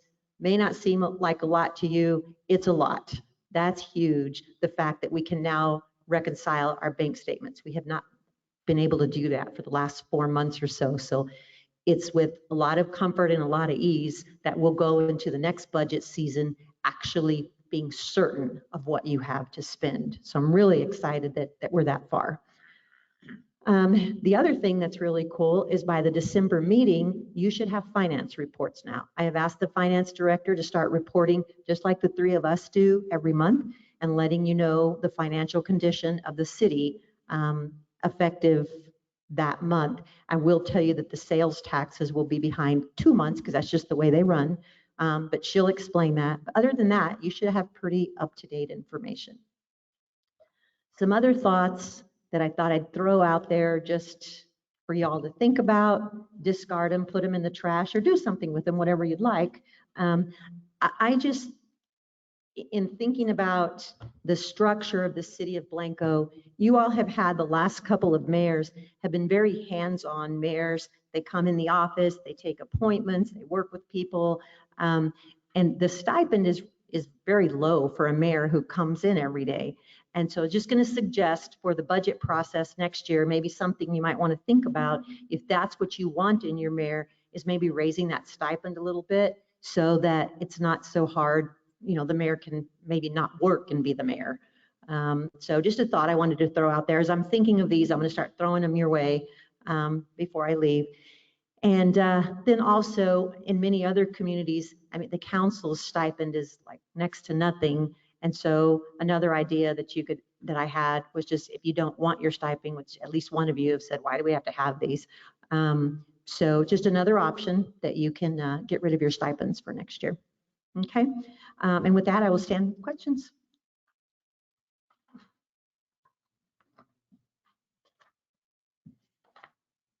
I ask a question in relation to planning and zoning? Maybe, I don't know if it's appropriate or not.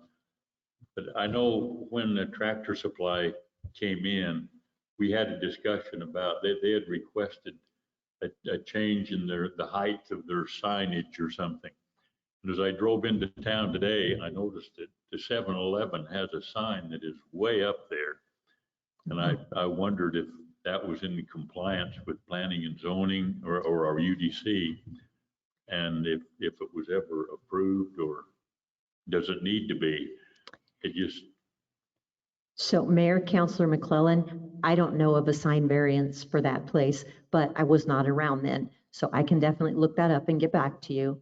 I can tell you regarding signs that I have asked the chief of police to, and I gave him the copies, to have the officers carry around the exceptions in their car, the real easy things that you just don't allow in your sign ordinance. And I myself have had 2 removed this week by me driving around or by me getting a complaint from a citizen. So I follow up on it and I do it. I don't know how many the police have removed, but I know how many I removed. And so we're trying without a codes officer to make some progress in our signs. And hopefully, I'm sure the chief of police will probably tell you how many signs they've removed. But I will look at that one for you. Yeah, thank you. Okay, you're welcome. Anybody else? Thank you. Thank you, Mayor. Thank you. Next, we have the Public Works, Mr. Ronnie Rodriguez. I don't have a presentation for you. I couldn't be at 2 places at once. And I'm looking through my packet, but I did have and submitted the requested information that you normally do for the pumpages and such for the water and the wastewater systems. Okay, I don't, well, yeah, I guess.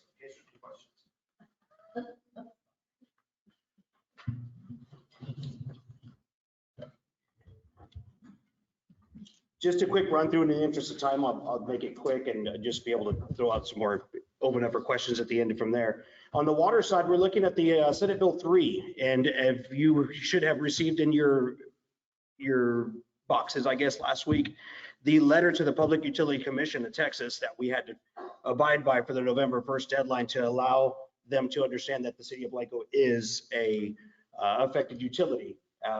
That's the new Senate Bill 3 that had been passed through Senate here recently, as far as trying to get the cities and smaller cities to come up with a emergency preparedness plan. And I think Miss Barron is on this maybe at the same level as I am. If not, maybe she's a step ahead or so, but that is something that's underway. You're going to be seeing more information regarding that. Now we're at the point where we are starting to fill out a template.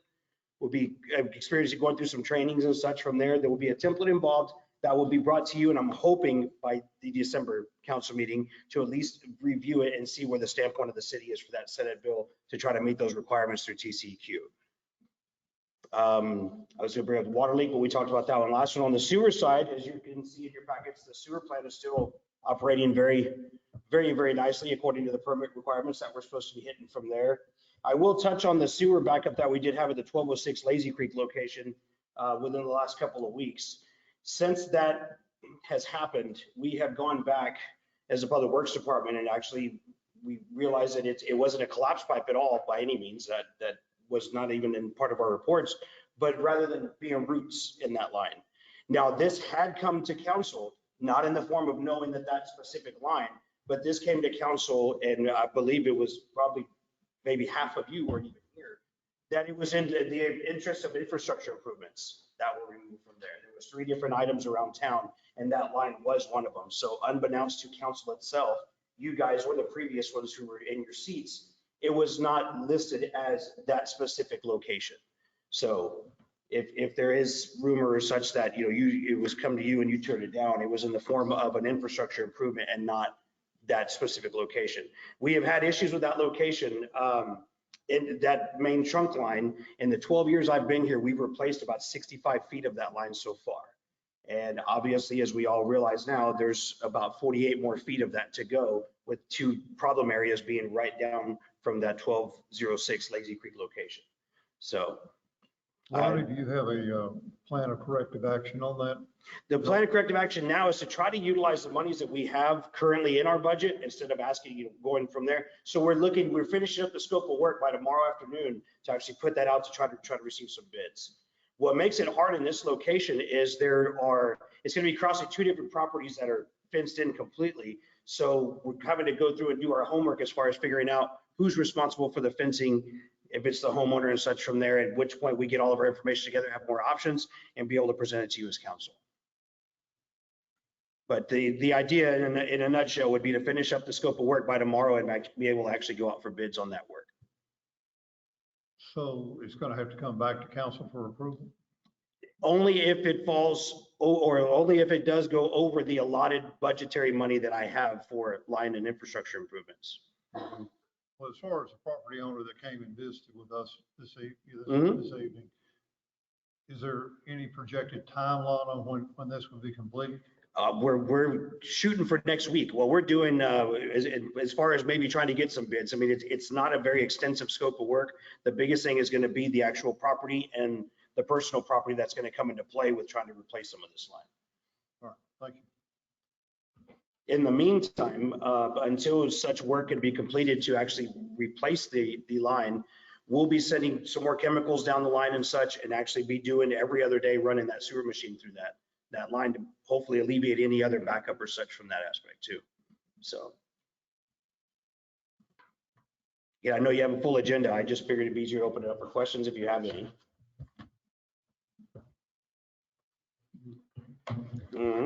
Thank you, Council. Next, we have the Police Department, Chief Rubin.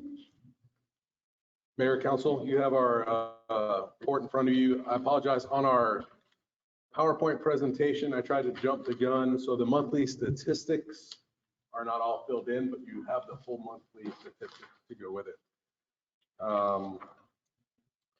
Just highlights of that, we had 3 assaults this last month. 2 of those are related. We're continuing to work that. We have people of interest. We'll continue to wrap that up. Officers were also the initial responders to the unfortunate drowning we had last month, just outside the city. We responded to a sexual assault, felony aggravated assault. We had some creditable threats. Can't get too deep into it, it's juvenile involved, but it was a 3-day investigation, resulted in an emergency detention to try to solidify or get rid of those threats. We had 4 other mental health type calls this month, so that's busy there. We had a call in came in reported as domestic violence in progress, and one of the actors allegedly wanted to commit suicide by cop. We responded to that. And then we did have 8 code violations that we handled. On the code violations, I talked to the city, administrator about it. So the sign ordinance as it's currently written talks about on signage, if they don't initially comply with our request, we have to notify them in writing and give them so much time to remove the sign. So I'd like to look at that and possibly change that specifically to bandit signs, where we would notify them and we can remove it and we don't have to maintain it as evidence.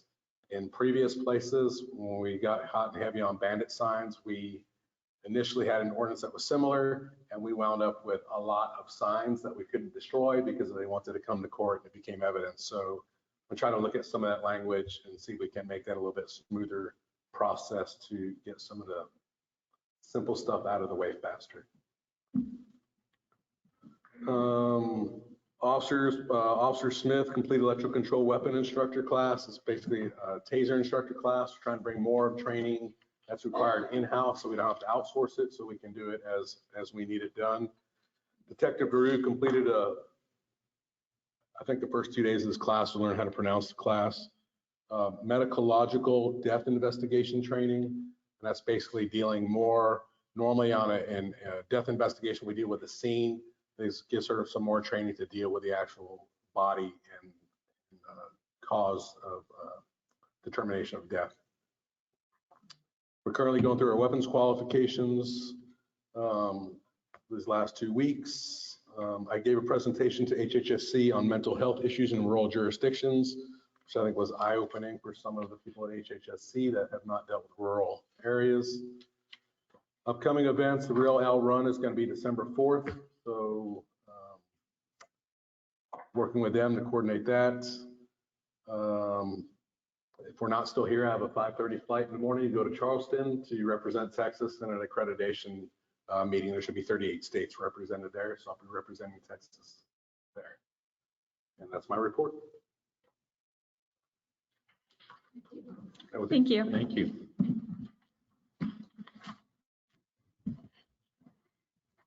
We are going to move on to the consent agenda, and the following items may be acted upon in one motion.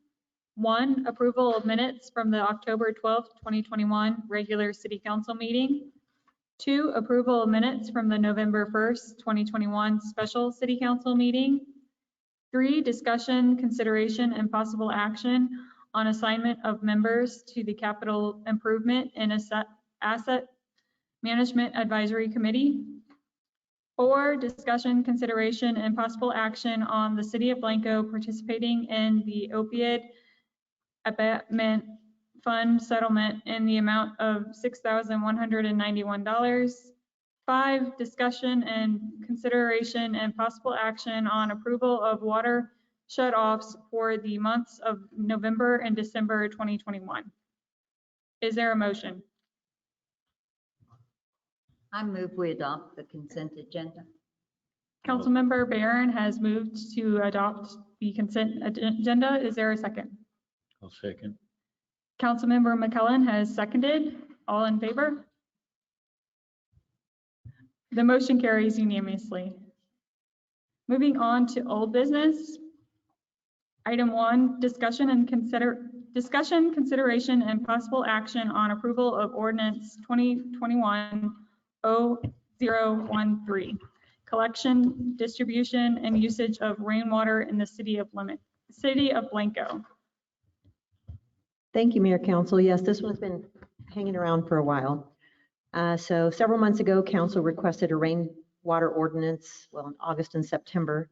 I know the city attorney borrowed an ordinance similar to Richardson, Texas. Council made some comment requesting revisions at the October council meeting, and the amended ordinance is in your packets for discussion this evening. And I'm assuming that's what Brad is handing out as well? No, it's the new amended ordinance. So Brad, is this a different ordinance than what you gave for the packets? Okay, so this is the revised one. Okay. This is the ordinance that won't die. And you colored what we did.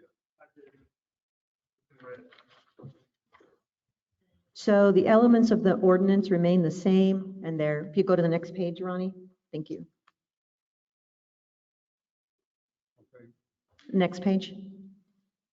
The elements of the ordinance remain the same there on the next 2 slides.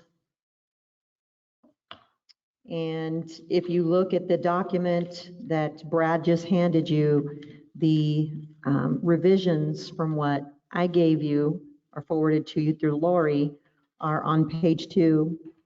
An email address was added for notification requirements. Seems like the big change is on page 3 under permit requirements, and that's in red or red oranges. So if you look at that, and I'm sure Brad will explain that.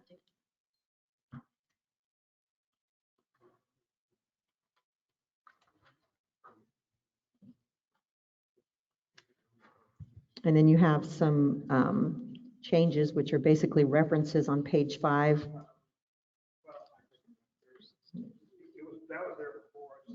Okay, they're just highlighted. Okay, so we have links that are highlighted on this version versus you didn't have them on the last version, the highlighted links. Section 7, number 2 was taken out. And those are the only revisions that I can see from the newly revised ordinance that was sent with your packet. And so Brad is certainly the best person to answer the questions. Any questions for the recent changes? So I'll turn it over to Brad. So the addition of the email addresses is non-substantive. We just didn't have those in there at the last one. Those have been put in. So that's a non-substantive change. The section 4 on page 3 of the ordinance, these are, I don't know that they're substantive changes, but we changed kind of the formatting a bit. And I just want to point out what those are. The comments that Councilor Smith and I exchanged were to make sure that it was clear that a plumbing permit is not required for an irrigation system that is not connected to the city's potable water supply. That was what we wanted to make clear, and there was some concern that it wasn't clear. So what we did was we just changed up the formatting of that so to call that out specifically, and then took out some or language that had been in there, and we put it in to sub Roman numerals 1 and 2 under subsection 1A. So it says a plumbing permit is required if the system will be plumbed to receive makeup water from a potable water source or to a household water system that is connected to the city's potable water system. So if there's that connection between the irrigation system and potable water, then you must have a plumbing permit. Part B, electrical components, has not changed. It's just called out in part B, and then there is a new part C, which is what I just read you, which is that the plumbing permit's not required if it's just an irrigation system and it's not in any way connected to potable water, then you don't need a plumbing permit. The only other change was in part 2 there, which it said, originally it just said in the version you have in your packet, it said additional permits may be required. And what I added was additional permits may be required as set forth in the city's Unified Development Code, just to make that clear that this ordinance isn't waiving any other permit requirements that may exist in that code that may be applicable, but without really calling them all out, because that would be impractical because they're already in the UDC. And then the only other change, and this is in what was in your packet, but I just want to call it out. The change that was requested was to remove the reference on page 4, which was under storage tank standards, remove number 2. Tanks shall be located outside any required building setbacks. The concern that Councilor Smith raised was, it is common to see the rain barrels attached to people's downspouts off of their gutters, and those are almost always, immediately adjacent to buildings that are not, setbacks. And so the request was to remove that so that nobody runs afoul of the whole setback issue, and just to remove it. So those are the changes. If anybody has any questions, happy to answer those. Thank you, Brad. Yes, sir.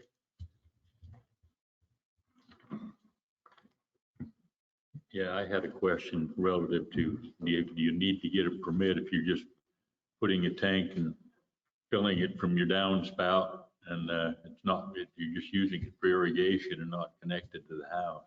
Then there is no permit required, and I feel that that's made clear in this version. Yeah, that's Councilor McClellan, it does require you to notify the city that you've done. It does require, well, maybe we turned it on. Okay, it does require you to notify the city in another section of the ordinance, that if you're going to collect rainwater for irrigation, you have to notify the city, but you don't have to be a licensed plumber, and you don't have to take out a permit. But you do need to notify the city. Well, I just want to be sure that we're talking about the same section, Counselor. I'm in a different section. but go I ahead. understand. So section 2 addresses notification requirements. And so it says pursuant to chapter 30 of the Texas Administrative Code, and this is what's called for in the administrative code. A person who intends to connect a rainwater harvesting system to City of Blanco water system must provide written notice. So if it's connecting to the system, they have to provide notice. But as I understand this, if you want to go to Home Depot and buy a rainwater barrel and hook it up to your downspout from your gutter, I don't think you have to notify the city of that. I like that. That's That doesn't sound like what Mr. Smith. You are correct, Fran. I was incorrect. okay. All right. So I think we're all I'm sorry. Yeah, also. We're good. Councilman. now. So basically, unless it requires the plumbing permit because it's connected to the city water, or it requires an electrical permit because you're connecting it to your, electric, that's going to be covered under your building codes and all that kind of stuff anyway, then you have no obligation to either notify the city or obtain a permit if all you're doing is, if you want to connect something to your downspouts, or you install something that is kind of like a standalone pump. You go to Harbor Freight and you buy a standalone pump because you need to pump it uphill or something.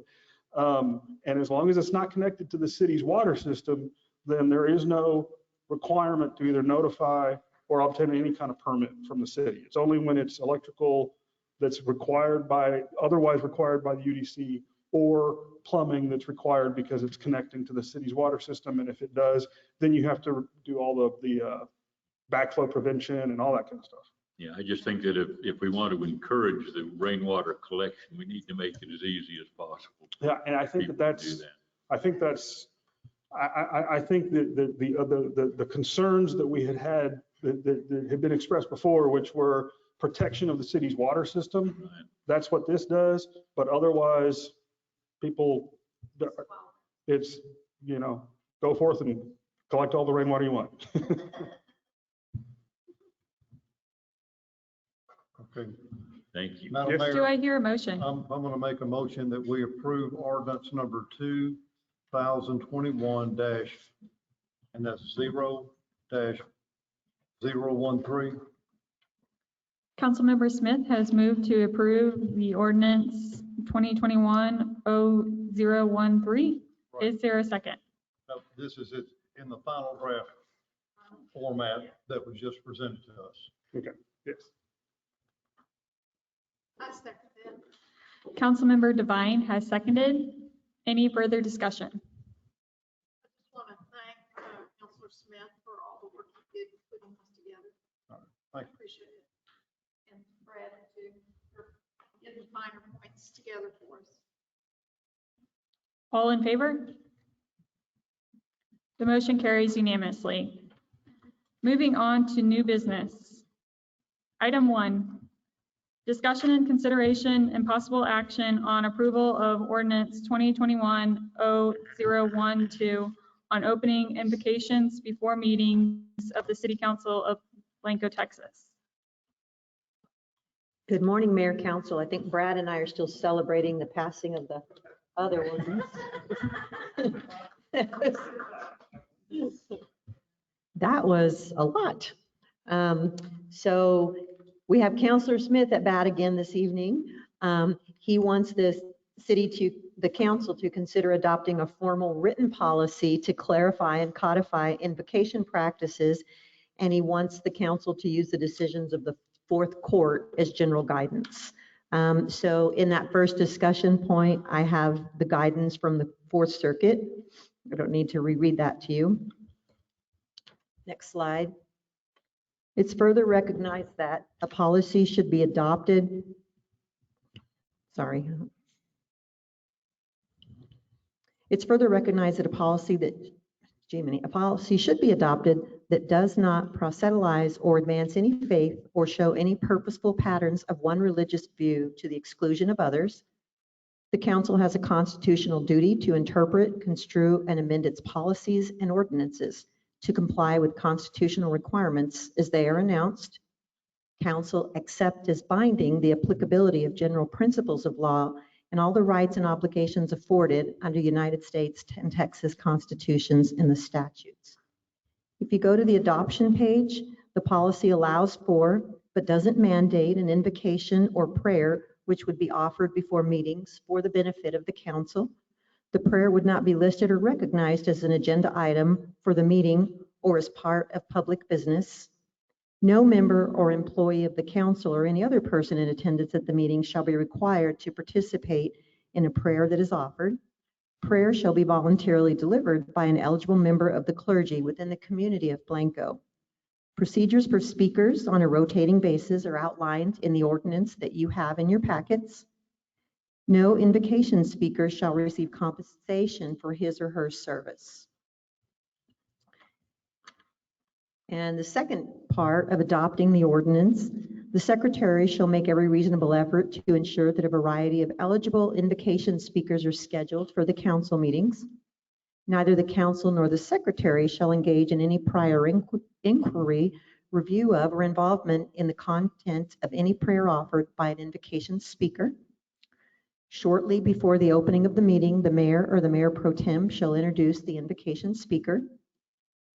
The policy is not intended and shall not be implemented or construed in any way to affiliate the council with a particular faith or religion. And the next page is usually where the staff weighs in and submits a recommendation. And I thought I'd play it safe today and decide it's the council's discretion. So there you have it. And any questions about the ordinance, I would defer to Brad.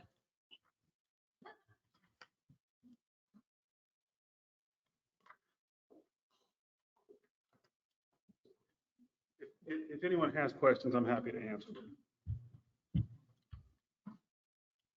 I don't think it's an issue of legality. I think we can do it in a way that is legal and not court challenged. I think it's an issue of seeing differing views in our community about whether they're comfortable with this or not. We have folks who are and we have folks that aren't. And I think that's what we have to grapple with,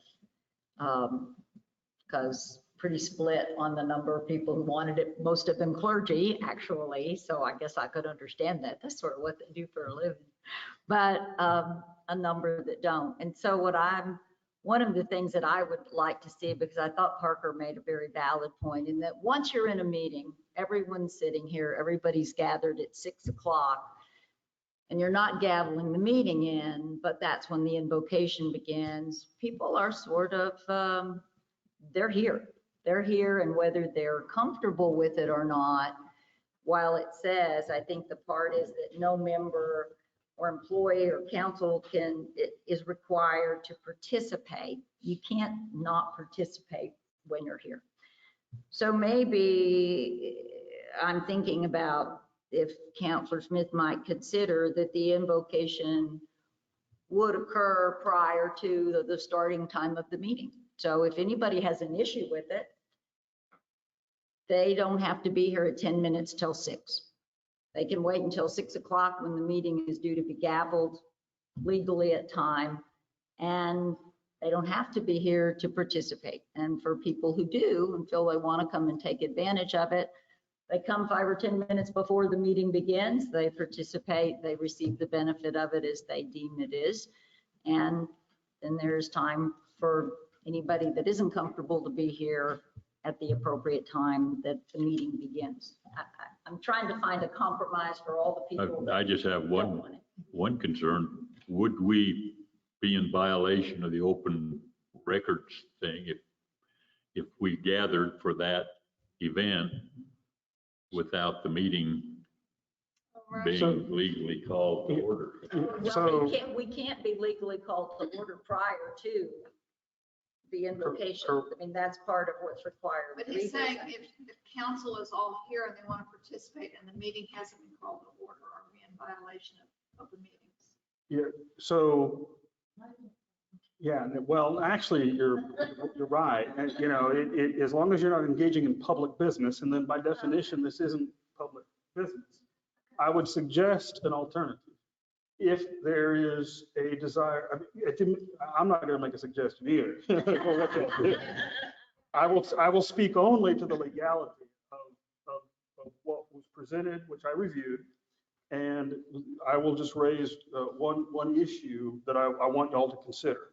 The first issue is, one alternative is that, you know, council, that every day before every meeting, before you start the meeting, you have public comments.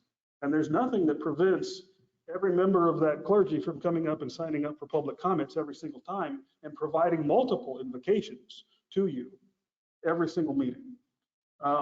And so that can happen every single meeting. That process is already in place there for them to use that time as they see fit as members of the community. So that's one alternative that avoids the 10 minutes before type thing. But the only other thing that I will say is, with regard to some of the comments about the potential illegality of the ordinance, I for a long time was called the SOB lawyer. Now, not just because of my sparkling personality, but because for many years now, I have done a lot of First Amendment work for cities, drafting and litigating regulations related to sexually oriented businesses, which also have First Amendment protections. I've also handled religious liberty cases on behalf of cities in district court and in front of the Fifth Circuit. So I've been down this road before. I think, given what I believe to be kind of the bent of the Fifth Circuit where this would go, that this ordinance would be upheld facially.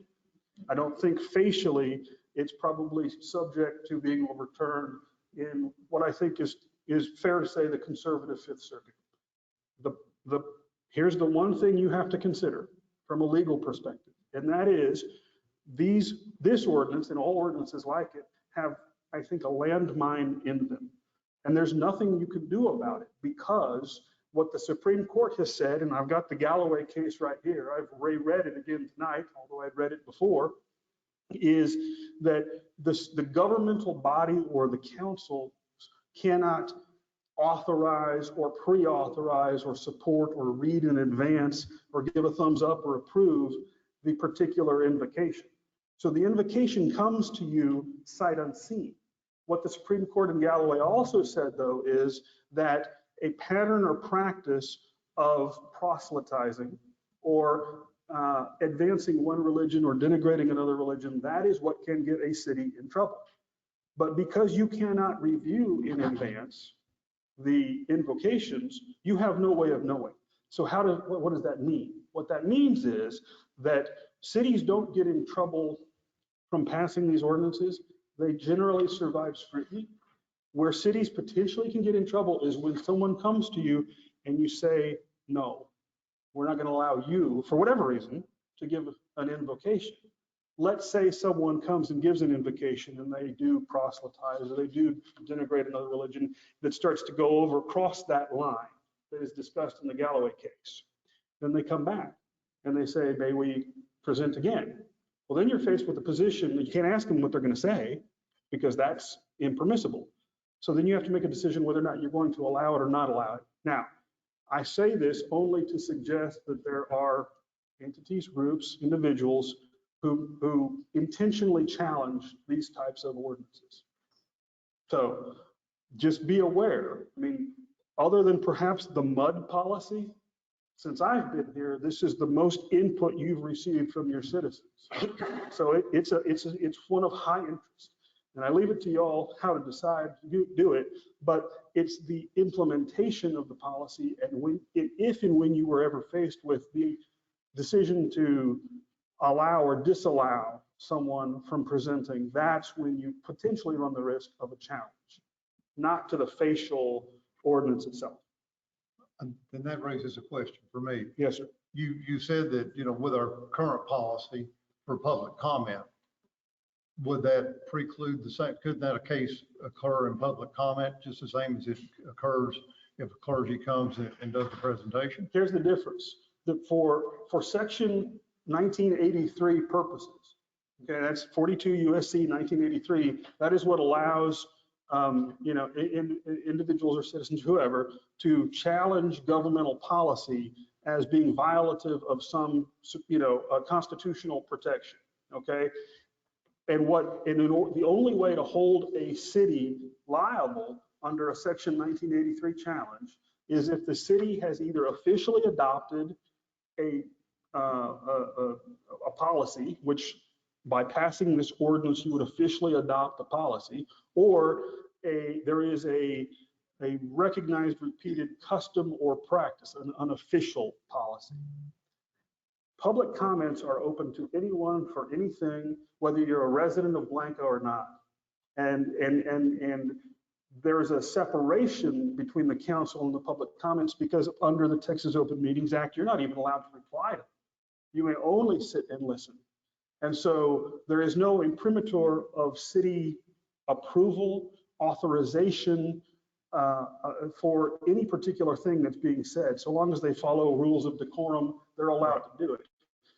This, because you've passed a policy, you adopt an ordinance, if you do, then that's what potentially changes it over. And again, like I said, I think that this facially would survive a challenge. It's just once it is an official policy, then you are forced to potentially police it. And that's on y'all. I mean, that's the decision you have to make. If you're going to pass this, you have to potentially police who is allowed and who's not allowed. And that's the risk you run with these kinds of ordinances. I'm not saying you shouldn't do it. I'm not suggesting that at all. I'm just saying that that is what you need to be aware of when you go in. All right, thank you. Yes, sir. Madam Mayor, I would like to make a motion that. I'd like to speak to it Sure, a few minutes. I can wait till after you make your motion if you prefer, but I have a few things I'd like to say. All right. One is I just noticed that for myself, while I understand the gesture, I'm certainly an advocate of prayer. I noticed that I was not uplifted by what has transpired here. I feel like it, I believe it was Mr. Lumpy who made the point that it actually feels more divisive. And what it reminds me of is when the Republican Party decided to endorse candidates for the recent election to a body that has never been endorsed by either party. It created a lot of divisiveness in our community. So I have some concern about exactly what Mr. Lumpy said, is that it will create divisiveness. There will be people that feel they're being left out, that don't want to participate either because they're atheists or their faith doesn't fall under decidedly monotheistic or Judeo-Christian, which are specifically mentioned in here, don't fall into those categories. That by definition excludes other religions. So while I understand the intention is to be inclusive and to bring everybody together, I feel like the ordinance actually, does the opposite. And then for me personally, I just feel like prayer is such a personal thing.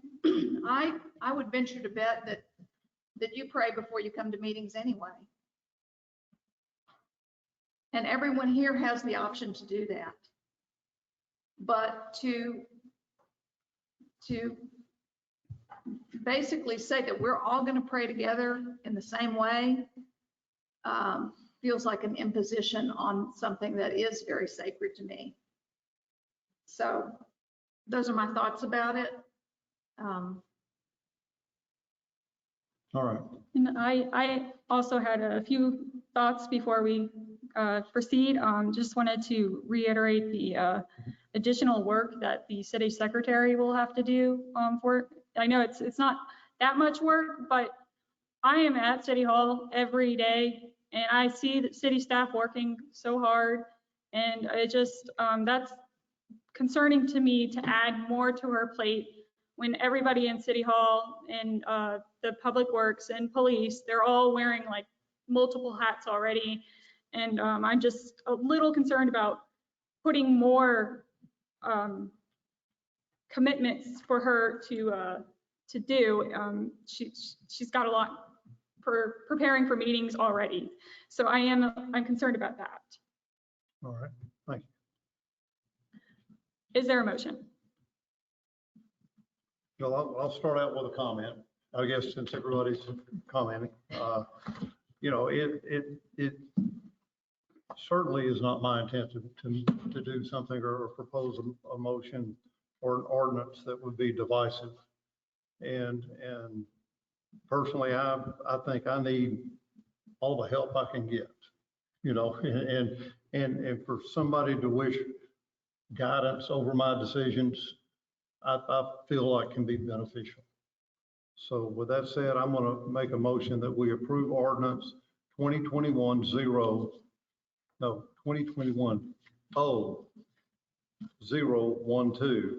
with the following amendments. That the spelling of opening be corrected, and the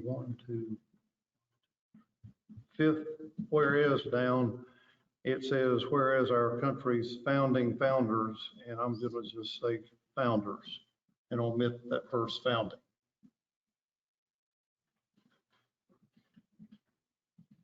And that's all.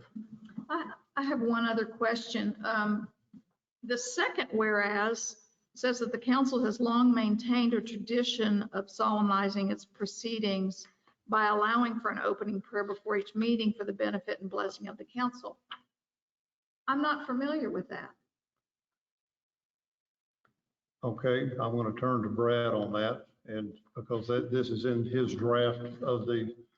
Could I read a little statement here that I went to the National Conference of State Legislatures because I was concerned about this, and they made a comment here. It says the practice, and maybe it hasn't been done here, but it says the practice of opening legislative sessions with prayer is long-standing.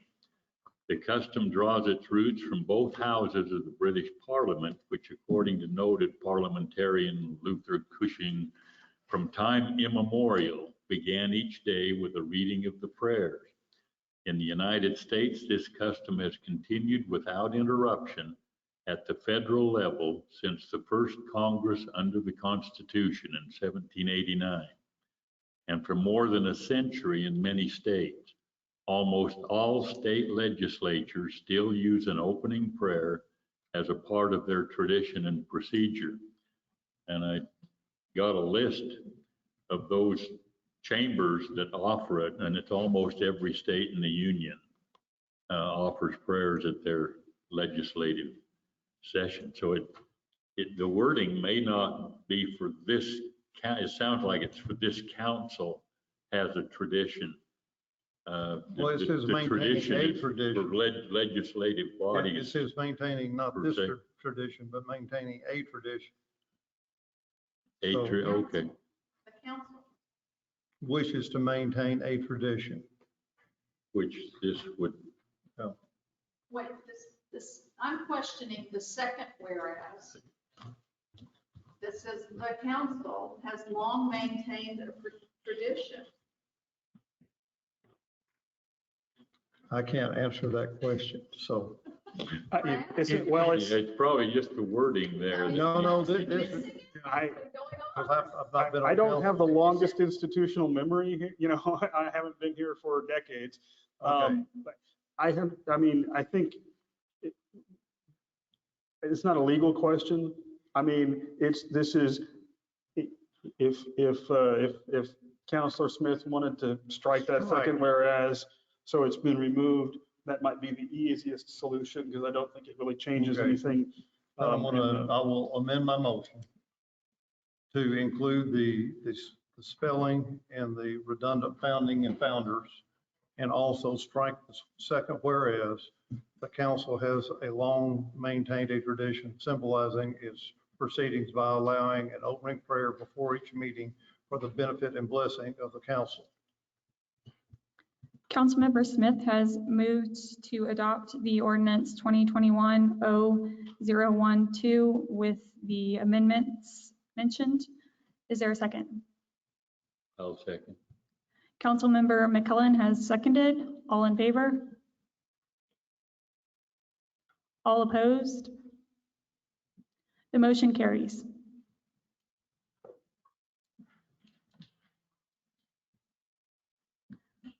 Item 2, discussion, consideration, and possible action on the property located at 301 Misty River Run and Jones Street. Ms. Kinsler. Thank you, Mayor Lumpy, Council. So this property at 301 Misty River Street belongs to Mr. and Mrs. Cheslock, and these pictures are mine and the mayor's attempts to show you what property they're wanting to acquire. The reason that they're trying to acquire this land is they're trying to move. You can see from the two pictures, this one and the one on the next page as well, they have an RV and some other vehicles. So what they want to do is they want to move them over to the other side of that little ditch, which is in the city's right of way. And then they want to re-slope their land, that driveway area, so that the water naturally rolls to the little irrigation thing there and into the creek. And they would like higher ground to park as well. So they would like higher ground to park. Yes, ma'am. I know that this request was brought before a previous council and it was denied. The city's right-of-way is currently known along that strip on the other side of the little irrigation ditch. It's known as Jones Street. If you go to the next page, although it is certainly my obligation to bring you any sort of offers, I definitely would not recommend selling the piece of property that is adjacent to the state park and is in the city's right-of-way. And with that, I will stand for questions. Okay, have the adjoining property owners been notified? Mayor, Councilor Smith, they have not been notified because there's nothing, I'm just bringing the idea forth to you right now, and I'm waiting for direction from you. If you're interested in selling it, then we would go about doing the notification. If you're not interested in selling it, there's nobody to notify. Are there any modifications that the city could make that would alleviate the problem that they're having with the runoff or the flooding? Yes, good question, Mayor, Councilor McClellan. The city does, if you go to that first picture. So right on the street in front of there is, I'm calling it irrigation ditch. I don't know what it's called, the irrigation ditch. And it takes a corner and it runs down that irrigation ditch that's very prominently seen in that picture. And so the way that the city has helped them in the past is by mowing out those irrigation ditches and allowing the water to run freer. But Mrs., what's her last name? Yeah, Mrs. Cheslock's issue is that it needs to be better maintained so that the water always runs. And she says the city does it once or twice a year. And she would like to do it herself. Is the ditch actually used for irrigation, or is it simply a diversion for the water? Mayor, Councilor McClellan, yes, it's definitely a diversion. I'm using a bad term. Yeah, it's a diversion. So I'm wondering if a berm or something in addition to the ditch wouldn't help. So what's interesting about this property that the mayor and I noticed, and then Ronnie filled us in a little bit later on, the mobile home actually sits lower than the street level. And so it's kind of in an awkward place. And I did drive by there with, I know what, Councilor Barron, somebody to show them the property. And it would definitely, in front of that trailer home, there's definitely standing water there. And so there's standing water. So there's a little bit of a, dent in front of in front of the trailer house. And then the water the land, trends upward a little bit. And so the actual drainage through the culvert runs from the property and the street into the little culvert along the road, hangs a left right there where you can see, goes down, and then empties into the creek.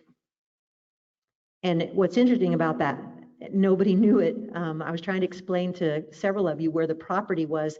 And if you stand at the corner of that property, right at the very north side, east side of the property. Maybe we need a pointer over there. Exactly, we do need one. You could literally throw a rock and hit City Hall.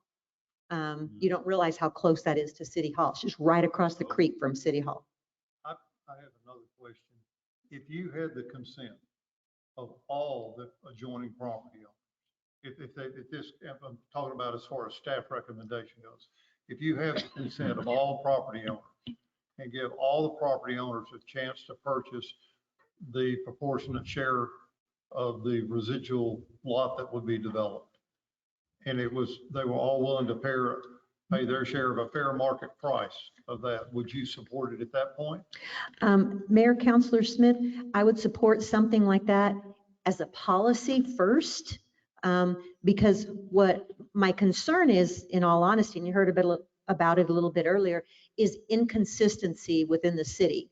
Sometimes we want to sell them, sometimes we don't, and that can get us in trouble.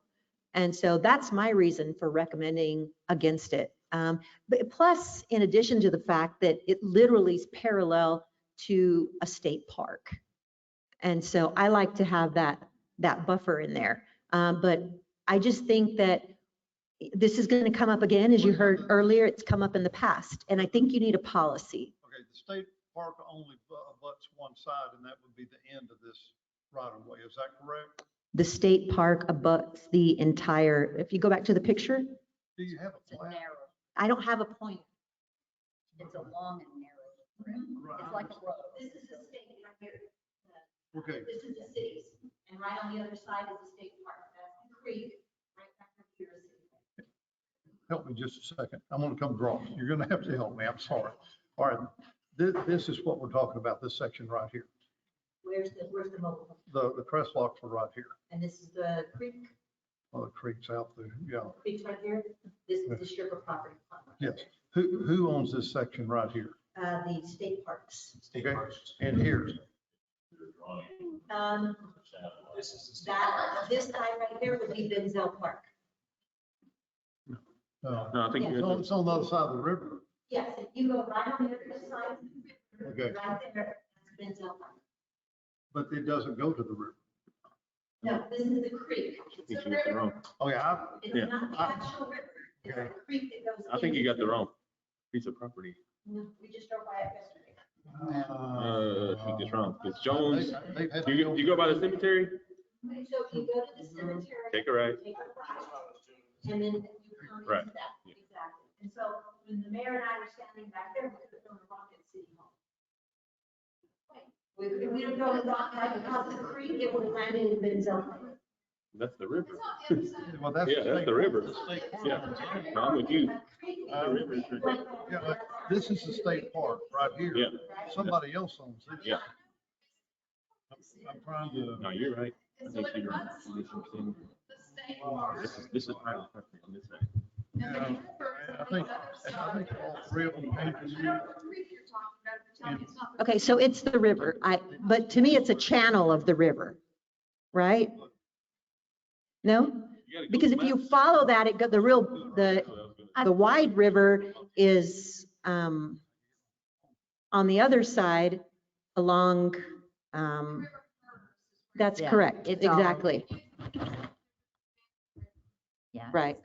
It's all Okay. river. But I think the thing is, you make a good point, and Christine did earlier in the comments. Not only is it inconsistent from the policy, but there are a number of organizations now working hard to look at trails and walkability. And so to have a piece of property that does tie into the state park, and to be able to consider making that a trail at some point, then I would not like to see the city give that property up. Now, Councilmember McClellan had an idea and that maybe there's some way to maintain it a little better, to be a better neighbor of owning that property so we can mitigate some of the flooding that they have there and look at doing that. But I would not be in favor of selling it because once it's gone, and there'll be other landowners that'll want, and we've done that spot selling.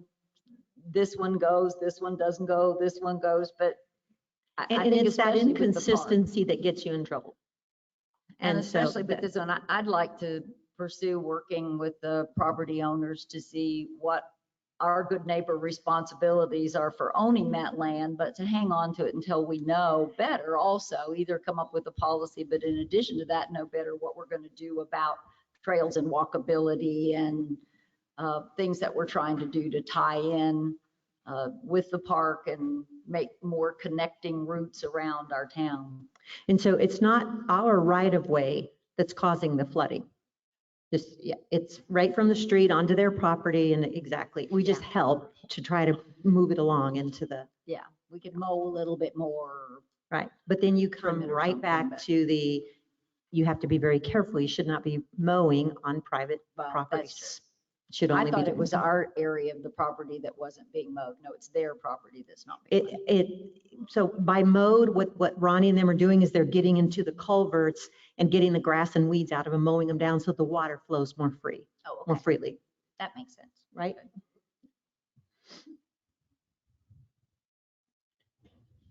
Is there a motion? I think Connie kind of made one. Yeah, I would like to move that the city retain their right of way on this property at this time. I don't know if that's something to move or not, but Councilmember Barron has moved for the city to maintain their right of way. Is there a second? I'll second it. Councilmember McClellan has seconded. All in favor? Got a Oh, well, discussion? I'm sorry. Sorry. My turn. quick. You know, I would revisit this if I had a better understanding and had a plat. And I was trying to pull the GIS map up now, but Good luck. the cell service for 2 bars is not letting me. Right. And Ms. Kinsler and I did try to look at the plat, Mhm. but it was very difficult to. I understand. I understand. Well, with more knowledge, I would feel comfortable voting on this. So you can go ahead. I'm going to abstain.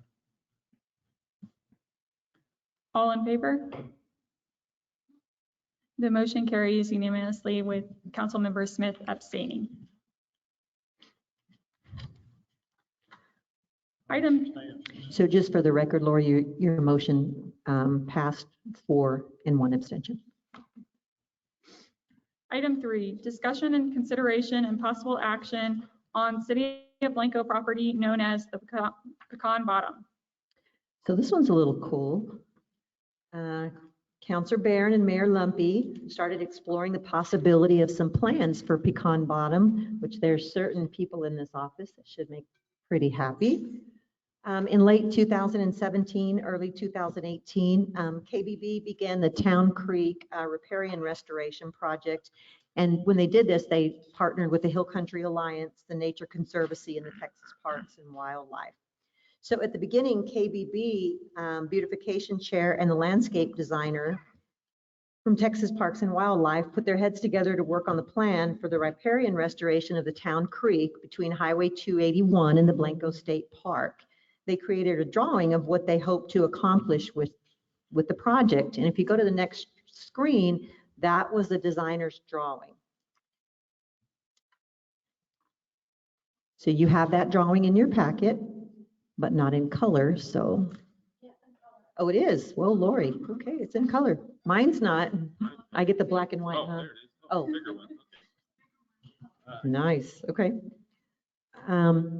So that's the designer's drawing. If you go to the next slide, recommendations were also provided by the 3 partners, which was Hill Country Alliance, the Nature Conservancy, Texas Parks and Wildlife. And you can see what their objective was right there. And with that objective, they had 3 priority zones. Number one was the Benzel City Park from the Pecan Street Bridge down to the culverted sidewalk crossing. The second one was from the laundromat to the vehicle bridge at Pecan Street. And then the third was the culverted sidewalk crossing to the Blanco State Park border, and that's not all city-owned property. So next slide was priority zone 2 recommendations.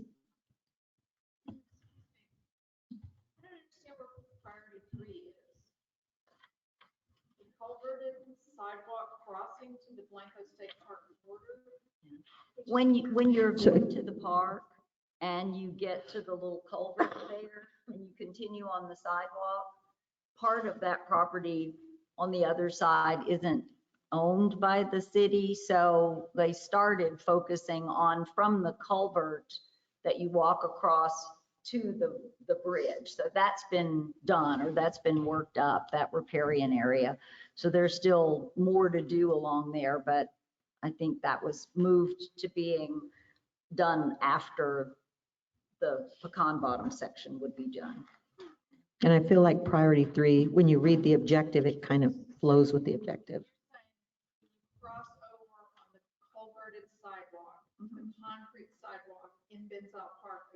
Then you're talking about the property on the left? Yes. I see. Okay. Yes. Okay. Okay, next screen is priority zone 2 recommendations. The first one is to widen the intact riparian area along the right bank by 5 or 10 feet. Mark the grow zone area with signage and a passive border. Collect and broadcast the Virginia wild rye seed in mid to late fall. Create targeted access points no more than 20 feet wide and spaced at least 50 feet apart with the grow zone in between. Leave limbs and large woods material in the creek.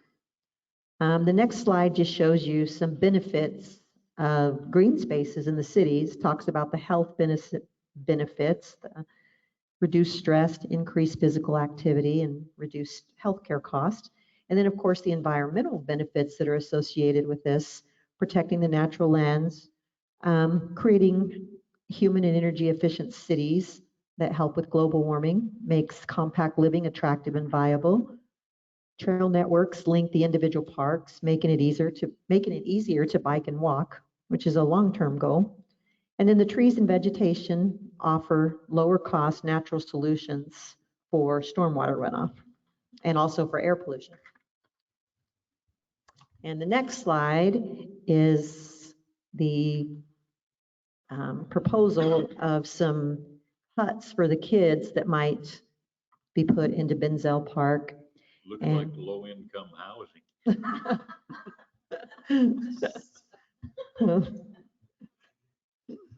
Finally, at last, affordable housing, right? So I saw some of the homeless camps in the Northwest when my daughter went to grad school there, and that's what it reminded me of. Some of those, they made some really unique little huts. So anyway, the cool thing about these is that should the river creek rise and carry these homes away, or these little play areas away, all you're doing is throwing grass and sticks into the river instead of polluting the river. So that's a cool side effect if we should have another major flood, which I guess it's not a matter of when, it's not a matter of if, it's a matter of when. So the fiscal impact is unknown at this time, but there would be major health and environmental benefits for the community. And when, I don't know what Mayor Lumpy or Councilor Barron's vision was, but my vision for this was getting together with some Boy Scouts and some Eagle Scouts for some of their final projects and having them build some of these and really making it a community effort, church youth groups, whoever, and making this, I mean, I've been part twice now of a community built park. And it's a great way to bring the community together. So my idea is not to go hire somebody from outside and have it be expensive, but get the materials that we need and let the Boy Scouts, church groups, and whoever else work with us. I would say that there are so many wonderful free resources, Nature Rocks, children in nature. The real emphasis these days is not to put in swings and slides and plastic orange and yellow things, but to put in big boulders that kids can climb on, cut a tree in half so they can, and put it flat so it's round so they can practice their balance and walk on it. Get them fun things. You can make a cedar post teepee, but to encourage especially early childhood nature discovery, a place that families can go. Always the nice thing, Bensall Park's beautiful, but it's all under the shade, most of it, which is great for events, but it's hard to do a pollinator garden. So to be able to plant a pollinator garden, do things there that will give more families things to do and create something that tourists will enjoy too, and still allow space for things we could do, art shows or farmers markets or who knows what, but begin to work toward developing a plan for more of a nature park, but someplace welcoming that will connect Bensall into that area.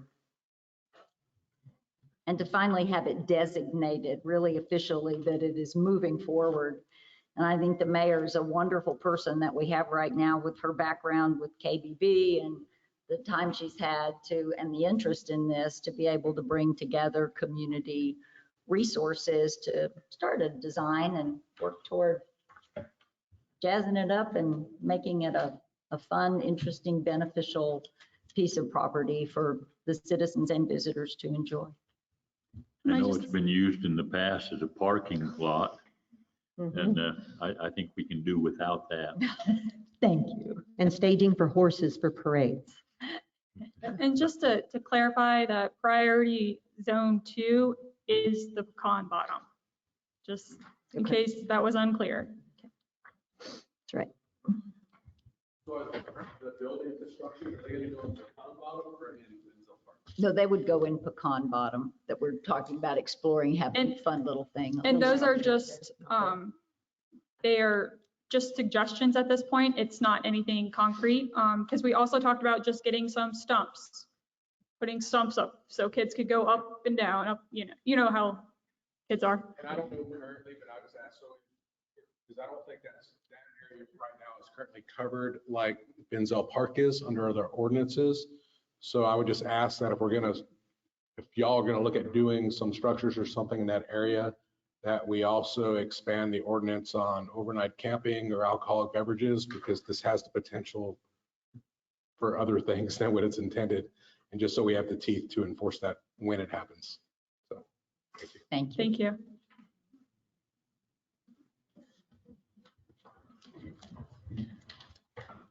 Is there a motion?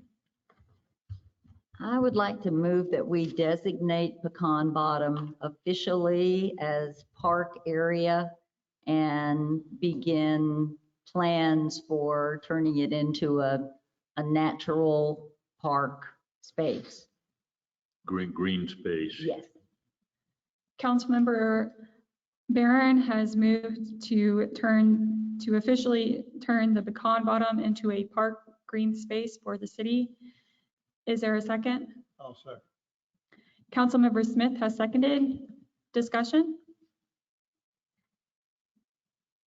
I am very much in favor of this. I do have a little bit of feedback that I hope can sometime come into when we talk about restoration of the creek. And that is, I think that culverted sidewalk is a really bad thing.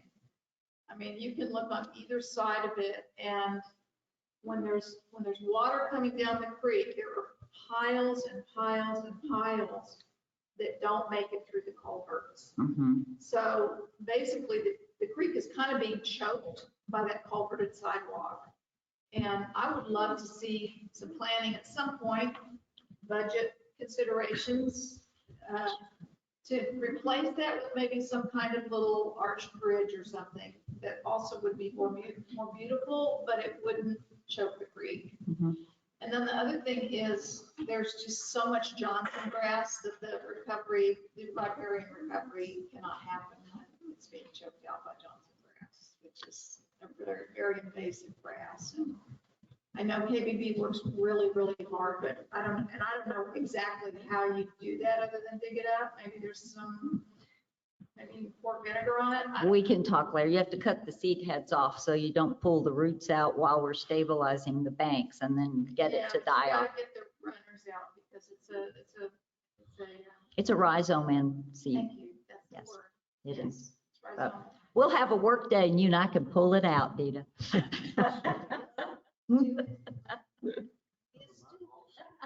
And for the record, you called it a creek too. You called it a creek too. This is the creek. On the other. But it goes right under the road and then you're saying it turns into a river? Town Creek runs into like a river, Correct, exactly. but the other place is on the other side of the river. That's the creek. The river. Okay, we're gonna go on a tour Let's tomorrow. keep going. I believe we have a motion. Okay. Gonna be up the creek. Any further discussion? All in favor? The motion carries unanimously. Item 4, discussion, consideration, and possible action on proposal from Mainstream Architects, Inc. Ms. Kinsler. Yes, this has been in the works for a long time.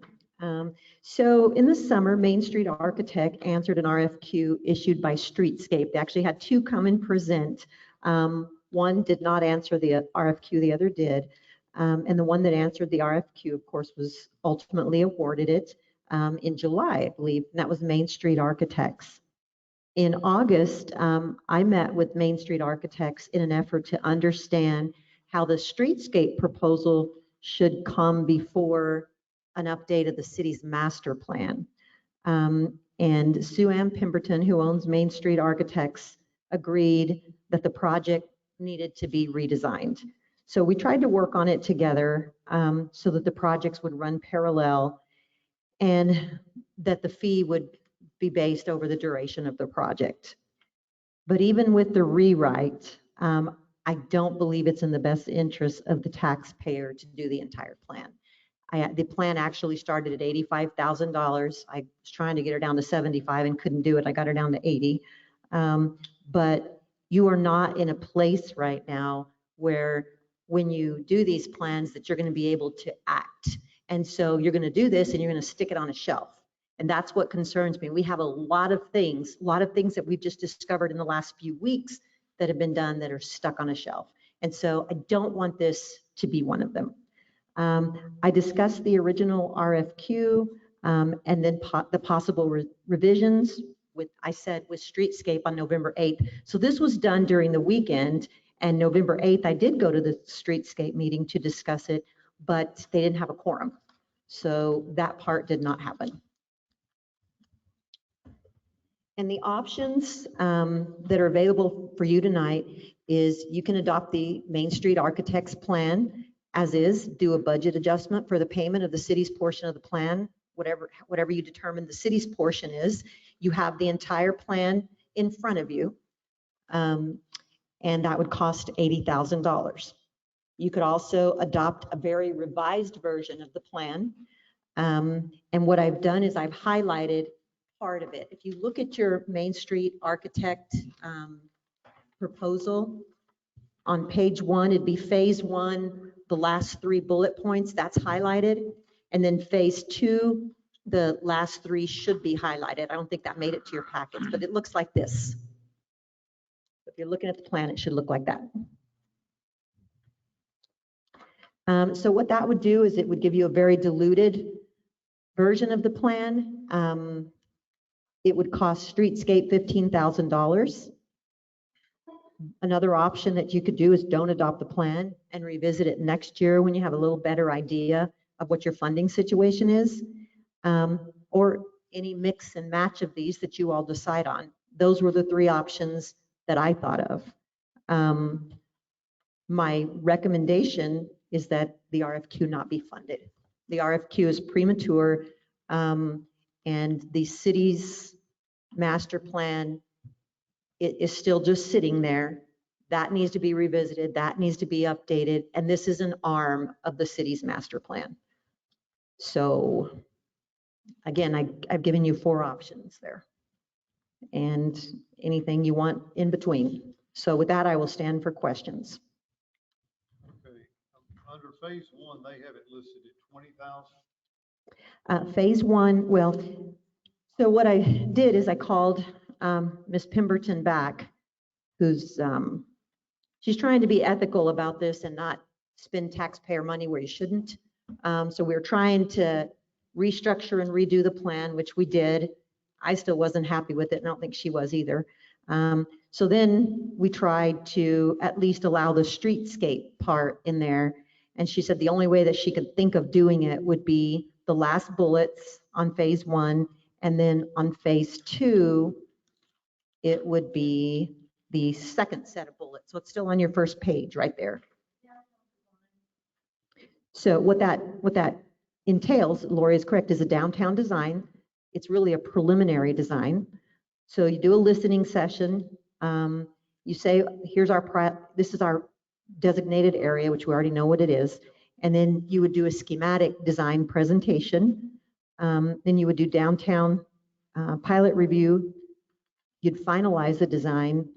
And then this is the part that I have an issue with. You would bid or initiate the pilot project. So where are you going to get the money to implement this project once you move forward with it? So I'm looking at it from probably, I'm looking at it from a fiscal standpoint, in that I see the documents that you have had professionals do for you and the plans that have been done for you, and they're sitting there. And I don't want this to sit there. My concern is it's going to be constructed. This is what downtown should look like, and then you have to pay for it. And so as much as that pains me to say that, because I would love to see this, I also have a responsibility to recommend, to make certain that my recommendations benefit the taxpayer as a whole and are fiscally responsible. So under your option 2, there's a $15,000 cost. The city's portion of that is already in the current budget. Not all of it. No. But did I hear earlier that KBB gave 6,000, the city gave 7,000? So do we have 13,000 in the kitty? I think we have 13 or 14,000, and they were going to try to sell tickets, raffle tickets to get the rest of it. So there's 12,000. There's 12,000 particularly for this. And then a Streetscape also has another 1,000 for the brochures and like the city. And we're back to my recollection, which is not something, I'm going to have to verify this, but I believe we have a commitment of $1,000 for the brochures and everything. And we have a commitment of $6,000 for the city, totaling $7,000. The other portion of this is to be paid by Streetscape and their funds. And I believe they're going to be responsible. We'll pay $1,000, and then when we're invoiced, we'll pay 50% of the invoices up to $6,000. Is that not correct? My understanding, or the way the MOU is written, is that you're giving 7,000 to Streetscape, 1,000 for the brochures and 6,000 for. So cumulative $7,000. That's correct. So when if we approve this option 2, Streetscape's funding the remaining portion of the $15,000. That's correct. If you approve option 2, that's exactly right. So it would take no budget amendment. No, no budget amendment.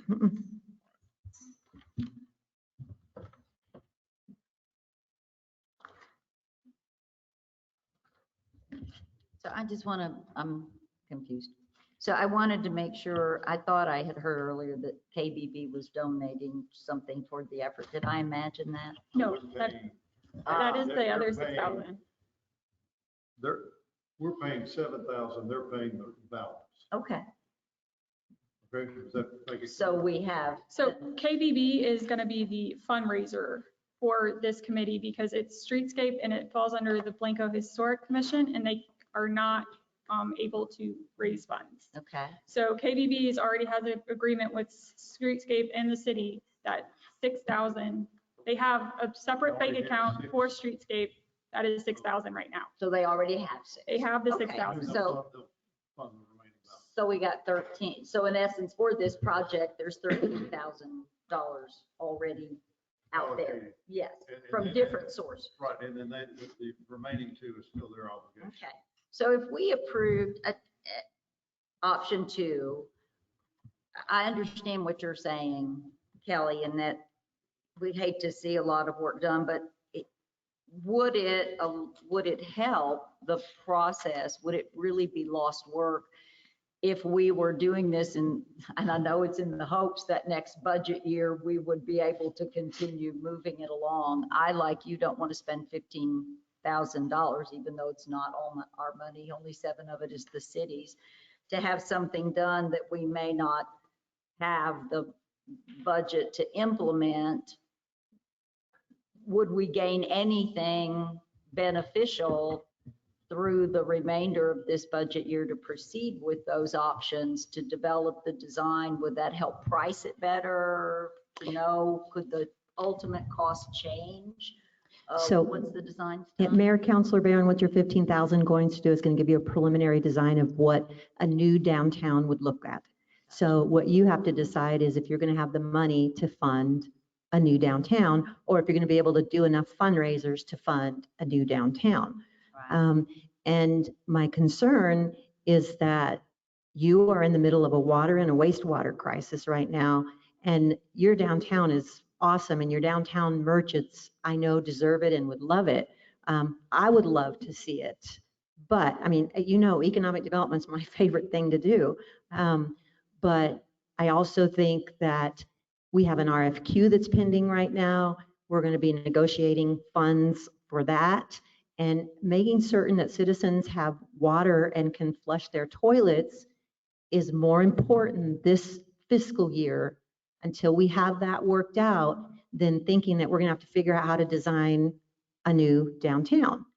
With that said, the good thing is that if you did have this $15,000 drawing done, that you could give it to grantors and attempt to get some grants with it. Most of those grants are going to need matching funds. I happen to be going to a place where I'm really hopeful that I'm going to be able to help you with some grants. So yeah, you could absolutely do that. You could fund it and hope that maybe you can get a grant for some of it. Usually you need matching funds, but it's my position, as hard as it is to stand up here and say, because I love that group and I love the downtown area. But right now, I think we need to assess where we are with our water and wastewater. And to me, that's the responsible decision. It's not the popular one, but it's the responsible one.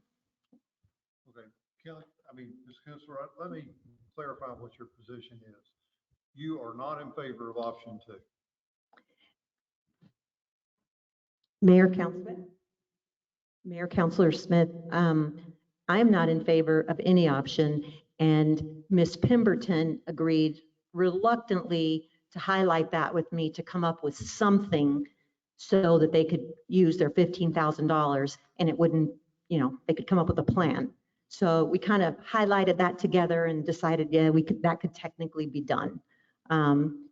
It took some thinking and some doing and some searching on our parts. All right, and that's given consideration that the city's participation in that is $7,000. Absolutely.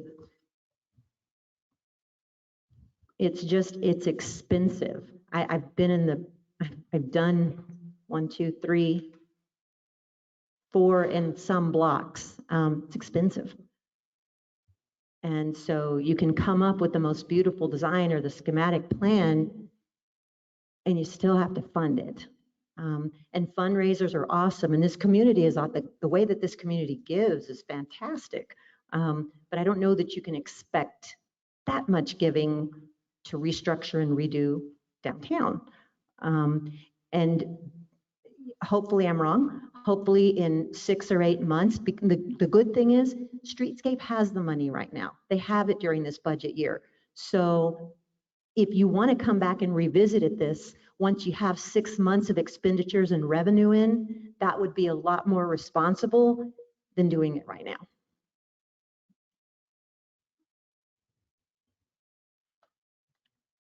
Do I hear a motion?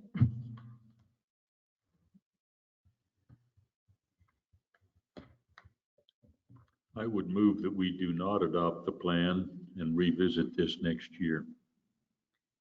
Councilmember McClellan has moved to not adopt the plan and to table it until next year. Is there a second? I'll second. Mayor Pro Tem Sauceda has seconded. Discussion? All in favor? All opposed? The motion carries. 4-1.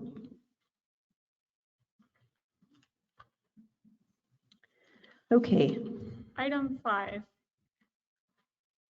Discussion and consideration and possible action on an ordinance amending and modifying ordinance 2016-009, codified as section 12.01.002 of the Code of Ordinances of the City of Blanco, and prohibiting provision of water outside city limits except in limited circumstances.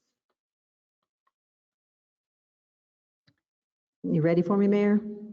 Okay. Take it away. Thank you. So Councilor Barron actually asked that this item be placed on the agenda, really as a conservation item, because she has growing concerns about Blanco's water supply and the availability of water for residents.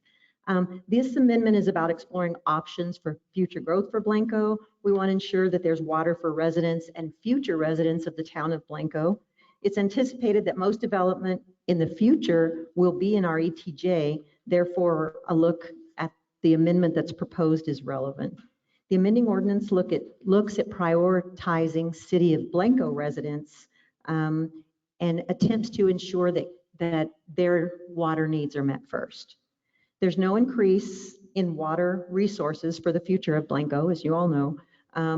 And Councilor Barron suggests that you look at the policies that can serve in order to protect citizens. So you actually already have an ordinance in place. And so I have cut the piece of the ordinance that would change. And the changes are simply underlined. So there's not a lot of changes that would be required to section 1201.002. And then you have the ordinance attached as well. And so the A and B are both additions or amendments to the ordinance. And then the underlined portions in C are also amendments to the ordinance. I was surprised to realize that we actually had an ordinance that was adopted in 2016 that says we would not provide water in our ETJ to new folks. And we know we have a fair number of ETJ customers and they would not be affected by this. We're serving them now and would continue to serve existing customers, and that includes any new homes in Cielo Springs because we serve Cielo Springs as a development. But it just brings to the forefront to everyone's attention that this ordinance was already in place that said we don't give water in the ETJ. And so we can make exceptions to that as a council.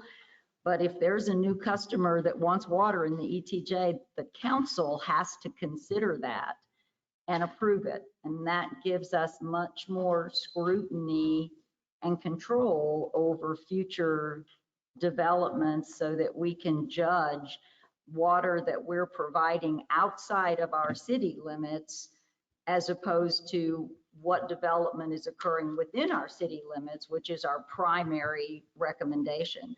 So the ordinance before said that they could, if they wanted to have water, they could consider voluntary annexation, which is true. So it gives us that opportunity. And this old ordinance said that the owners shall be required to file with the city a petition requesting voluntary annexation. So, and again, when we're selling water to people in our ETJ, if it's a business, we're receiving no sales taxes. If it's residential, we're receiving no ad valorem taxes or taxes also on property that's business owned. But it's really about the future. So to help maintain our infrastructure and things we need to provide services for all of our citizens. So I was speaking to a city administrator, another place who, and in this particular town, their city's completely built out. So they know what their city limits desire for water or demand for water is going to be, because there's no more development that's likely to occur inside the city limits. As we all know, Blanco has a lot of property left to develop inside the city limits. So like I said, this is not a new ordinance, but it's amended and brought to everybody's attention to say that, you know, we'll look at it and we can think about it, but council's got to look at it and approve it. It is not our policy to make water available to new customers in the ETJ. We'll continue to serve the ones we have. Is there a motion? I have a question. So can we do that first? Or this is just a question. And I understand you and I have talked in reference to the Cielo Springs. Yes. Right. Yes. Where is that addressed in this order? Cielo Springs is already receiving water from us. We're already serving them. So that's, this ordinance shall not prohibit pre-existing water services that are in place and providing water at the time of approval. And that is Cielo Springs. So. But I assume a service is a meter. Okay. And what I don't want to do is put something in place that would affect, even though they're not in the city limits. Right. But owners of undeveloped land. And I would like to, I guess, either get Brad's opinion on that or clarify that in this, because I don't want to. No, and it would be my intent that new homes in Cielo Springs. Yeah, I understand. We'll ask Brad what we need to do. Pull this policy out, whatever.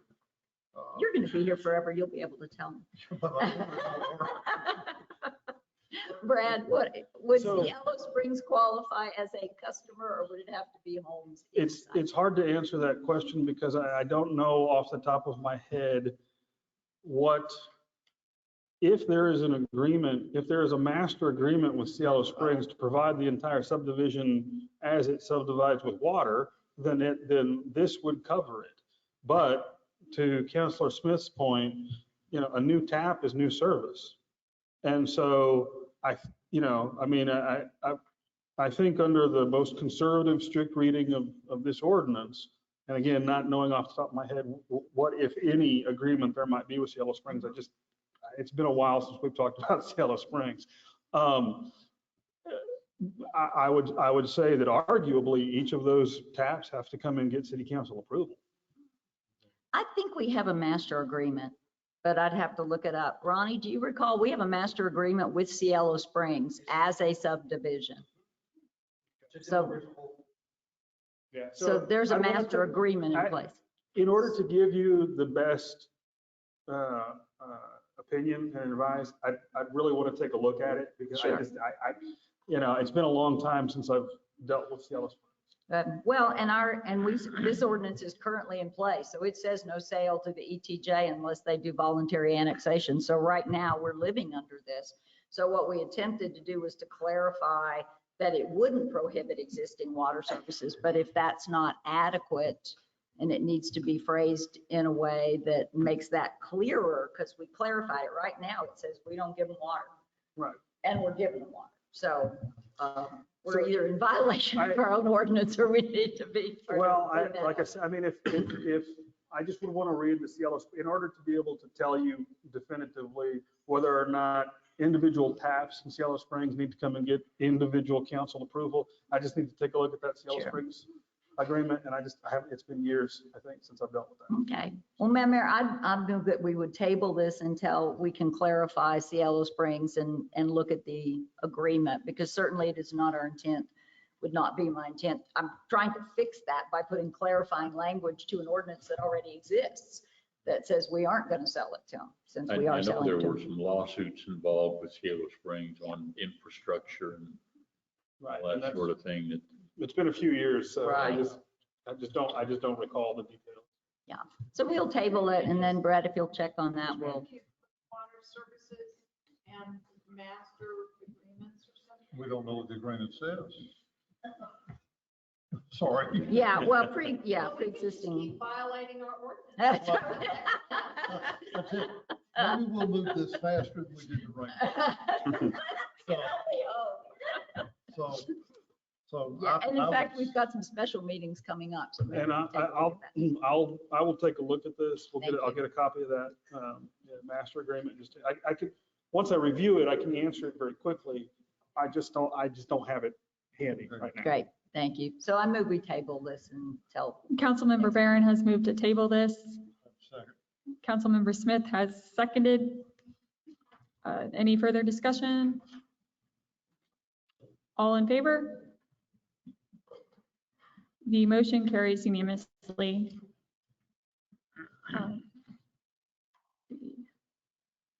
Item 6, discussion, consideration, and possible action on clarifying Blanco sewer rate.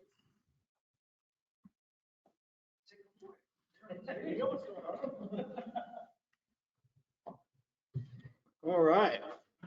Well, let me okay, well, can I use yours since it's up here? If you don't mind. Well, as you might recall from a previous council meeting where Councilmember Salceda so eloquently pointed out that we have a couple different ways that we're charging for our sewer in the city of Blanco. This is being put on the agenda to see if we can try to summarize or, I guess, clarify the sewer rates of what we're doing. So in the introduction, the billing and records department have found that there has been an issue with our billing and records that date back all the way to June of 2020. This is what I was just speaking of as far as the different ways of calculating sewer fees and charges. So it occurred when the city of Blanco updated the latest water rate increase into our RVS system in December of 2020, and the incremental increase of sewer was not carried over to all accounts. So this means that all the accounts created after that date, being December 2020, were on a base rate of sewer charge only of $28 a month and did not have the incremental increase charges from the winter averaging. And it's estimated to be about 65 accounts that were affected in this manner. So all accounts before this time frame ended up on a fixed rate of sewer fees that included the incremental charges that were utilizing the winter averaging from the year before, being 2019, which is at that one estimated 835 accounts. Therefore, the city of Blanco has been charging two different ways for sewer in regards to the incremental charges of utilizing winter averaging. Now, the city has historically charged for sewer using a base rate and an incremental charge for usage utilizing winter averaging during the months of December, January, and February. Current records do not positively specify a winter averaging charge that is to be in effect right now. That is that clarification that we're coming to you tonight to try to fix. So the history of the sewer rates, as far as my records could go back and what we found in City Hall, on February 8th of 1982, an ordinance was creating rules and regulations for furnishing city utilities and setting rates for charges, therefore the city of Blanco, Texas. The sewer rates inside the city limits, as you can see in your packets, are as follows. The biggest thing to remember here is that it did incur the monthly charges for sanitary sewer service furnished to the city, and established the incremental charges for utilizing of winter averaging. So on the very bottom, of course, establish the minimum base rate and access incremental rate when using winter averaging. So from the start of the rates that we could find back in City Hall, we're looking at a base rate and incremental increases. And on the next slide, you'll see that on amendments, again, this is sewer only. Of course, we've amended rates multiple times, but sewer only has gone through 12 different amendments from February 8th of 82 to August 14th of 2012, in which charges were amended, changed, whatever the case may be, but still including that base rate and incremental rates. So what you have on that slide is the latest incremental rate approved by council. and that was October 14th of 2012. So since the date of October 13th or 14th, 2012, we have also gone through many rate changes, but it's also just only been on the incremental itself. This was the last one that we'd gone through. So this is the latest approved incremental rates, was the August 14, 2012. Now, the 2017 amendment, I think it might just be Mr. Salceda that was here for that one. I know I myself was too. This is just put in there as far as letting you know where we've been since that date of 2012. Was on May 9, 2017, council passed and approved a 20% increase in the difference between the current rate and the recommended rate with depreciation set forth in Schedule A. I don't know if you remember that rate study, Mr. Martin, but it's very, I'm sorry. It's very unclear as to what, there's a copy of Schedule A on your sheets, but there's the only amendment that the city has passed as council that we don't have any records showing in our billing system. So this amendment was not actually carried out to our knowledge, to record knowledge, and to even our customers' knowledge as far as charging for base rate for sewer and the incremental. So which brings us to the 2020 amendment, is where this clarification needs to take place from. Now, the rate changes were presented and approved by council on June 9, 2020. Now, what you see in your packets as far as the water and sewer rate implementation and the water and sewer rates themselves, this is the only thing we have on record in City Hall for what we should be charging for sewer. But we're not charging. We're charging the $28, but it doesn't specify, this is where the clarification comes in, this doesn't specify whether the incremental charges were to remain or were to come off. So the next one being that the records that we had, this is the issue we're having with the records. The 2020 amendment approved by council. One, it does not specify changes.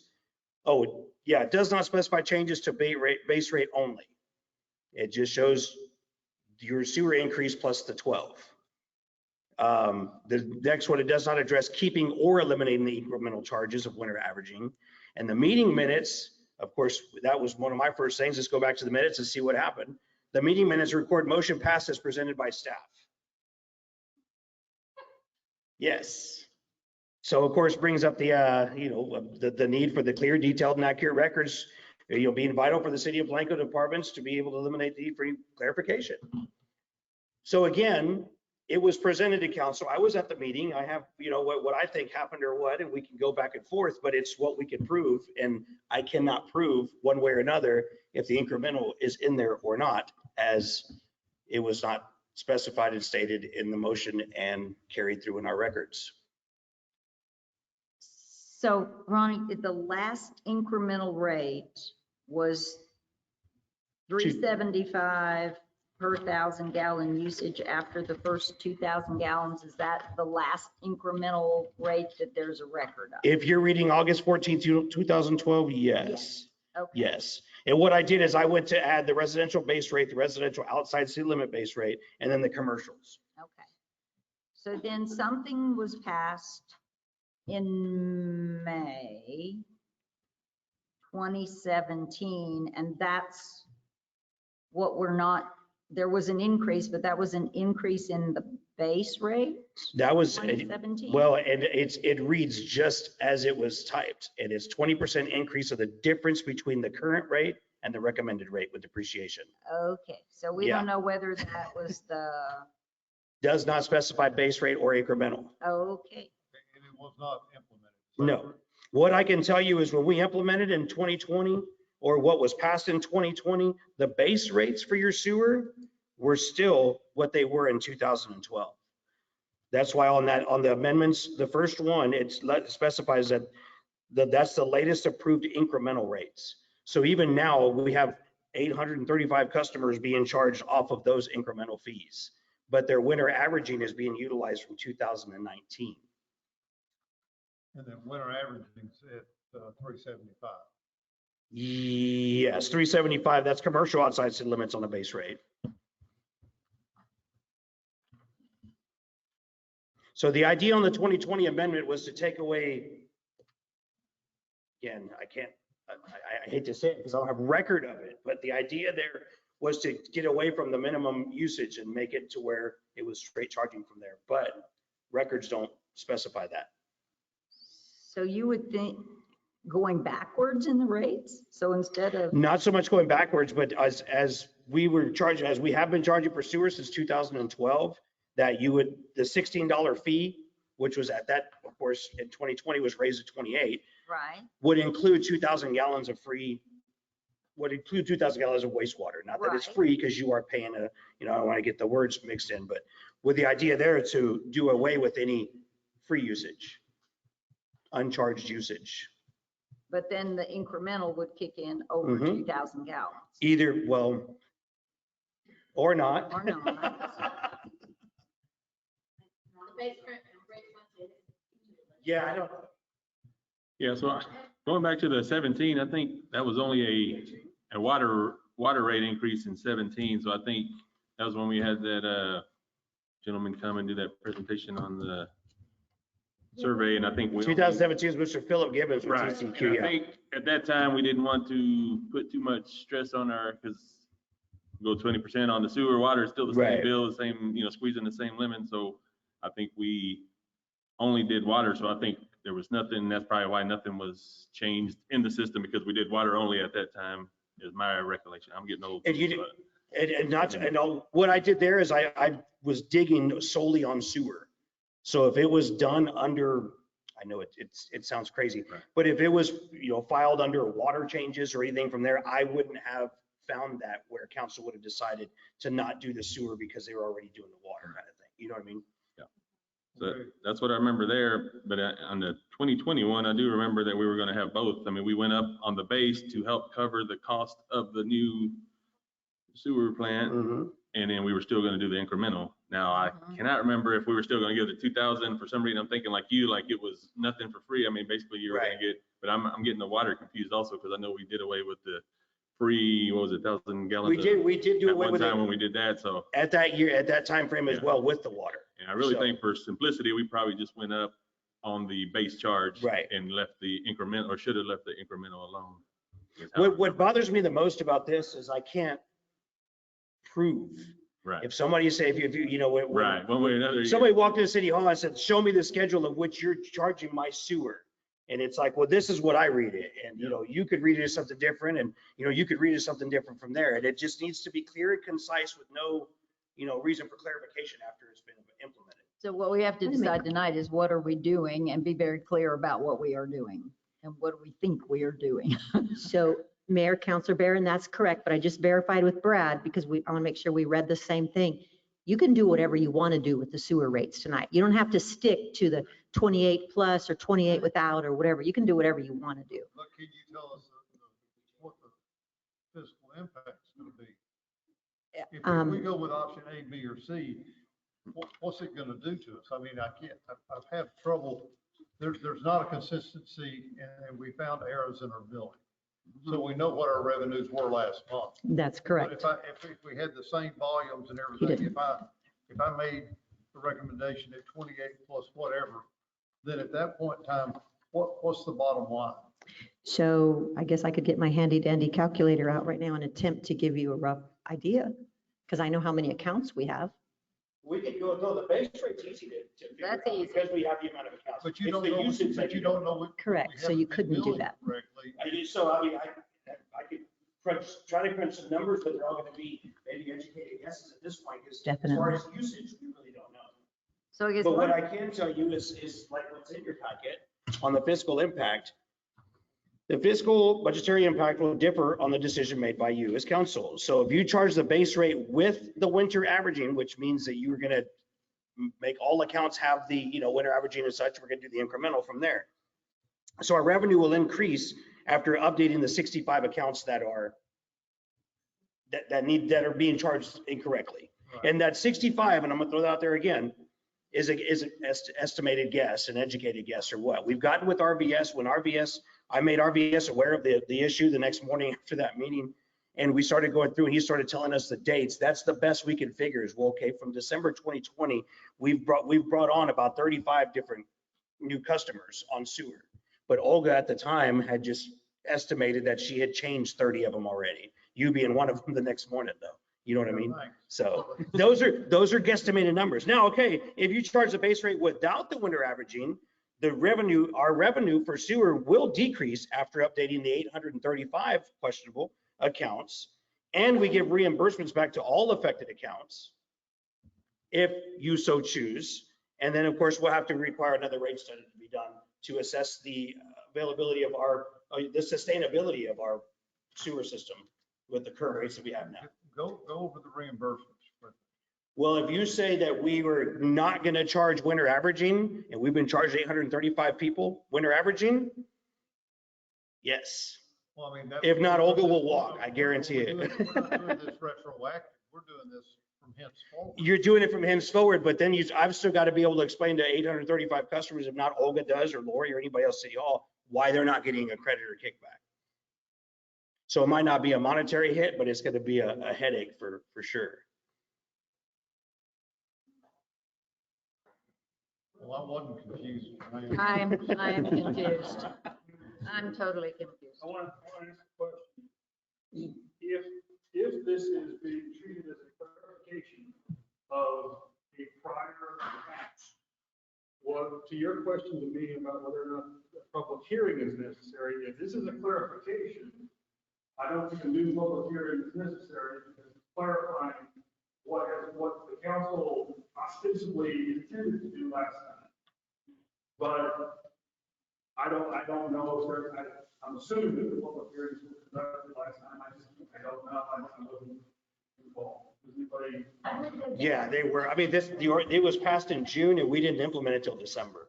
So we had plenty of time for public hearings. So if we can characterize this clarification of what was actually intended, because it just wasn't properly implemented in the system or whatever, then I think we're fine. So I just wanted to kind of bring that up. But that still goes back to refunds. I mean,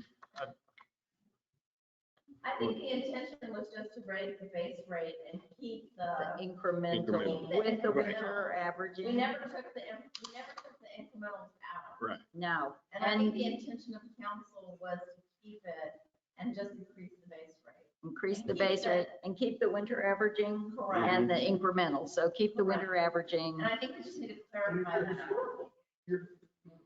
Yeah. I'm If sorry. your historical practice going back to 2012 was to charge a base rate and to charge winter, incremental winter averaging, then in order for the council to have changed that in 2020, it would have to be clear, it would have to be specified that this is being removed.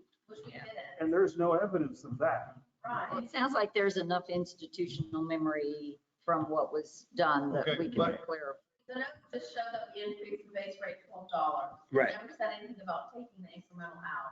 So, and again, like my packet that I had for that meeting, I was in attendance, mine specified base rate. The copy that we have filed in City Hall does not specify base rate, just says sewer plus 12.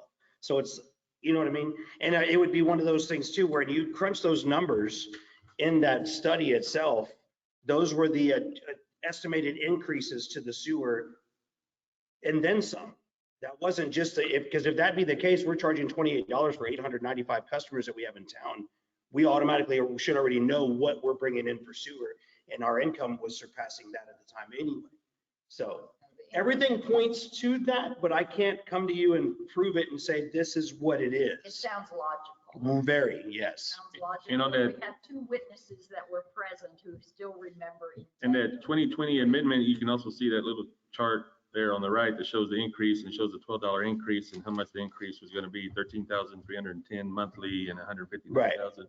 And that was just strictly off the base. Off the base. cost, And we weren't going, we wouldn't go up on the base and then lower the other and then we'd still be. I think you still, I mean, from what I'm looking at that, I understand is we increased the base rate 12. Right. Yes. And everything else Stayed stayed the same. on the sewer side. That is correct. And I, Yeah.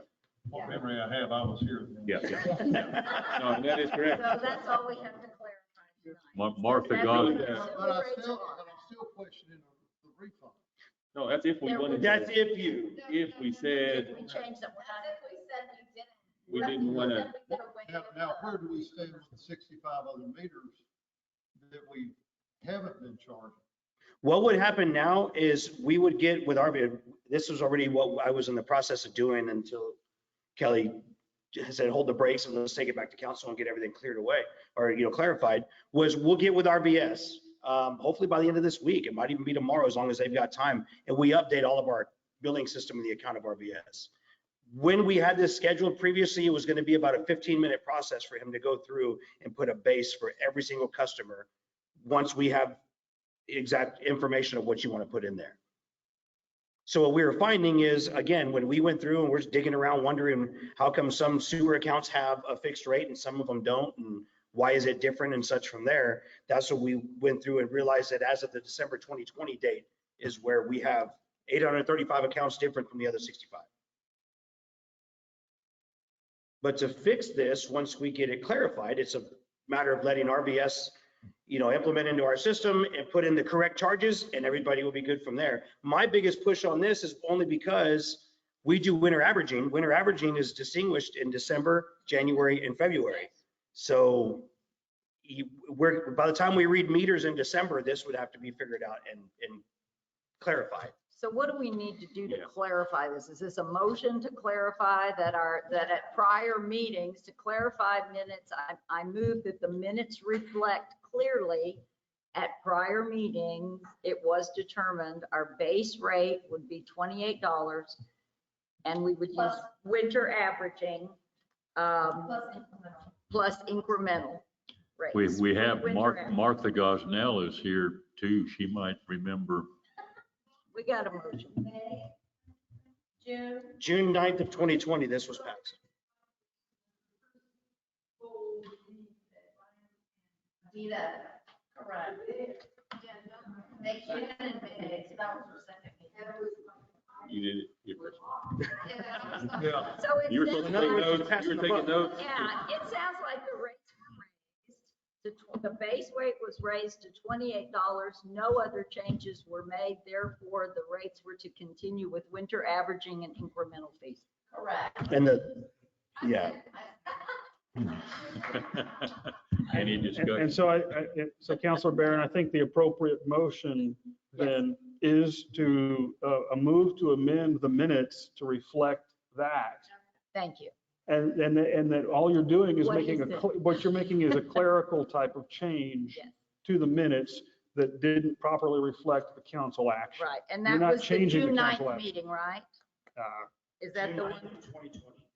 Okay, the so record shows. I move to amend the minutes for June 9th, 2020 to reflect the sewer rate was changed, the base rate to $28 with continued use of winter averaging and incremental fees. Councilmember Barron has moved to amend the June 9th, 2020 minutes to reflect that the sewer rate is 28 and that is also including the winter averaging and incremental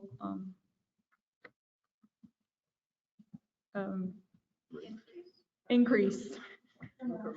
No, it'd just be the incremental charges from the latest. Incremental the latest, charges. Considered and proposed.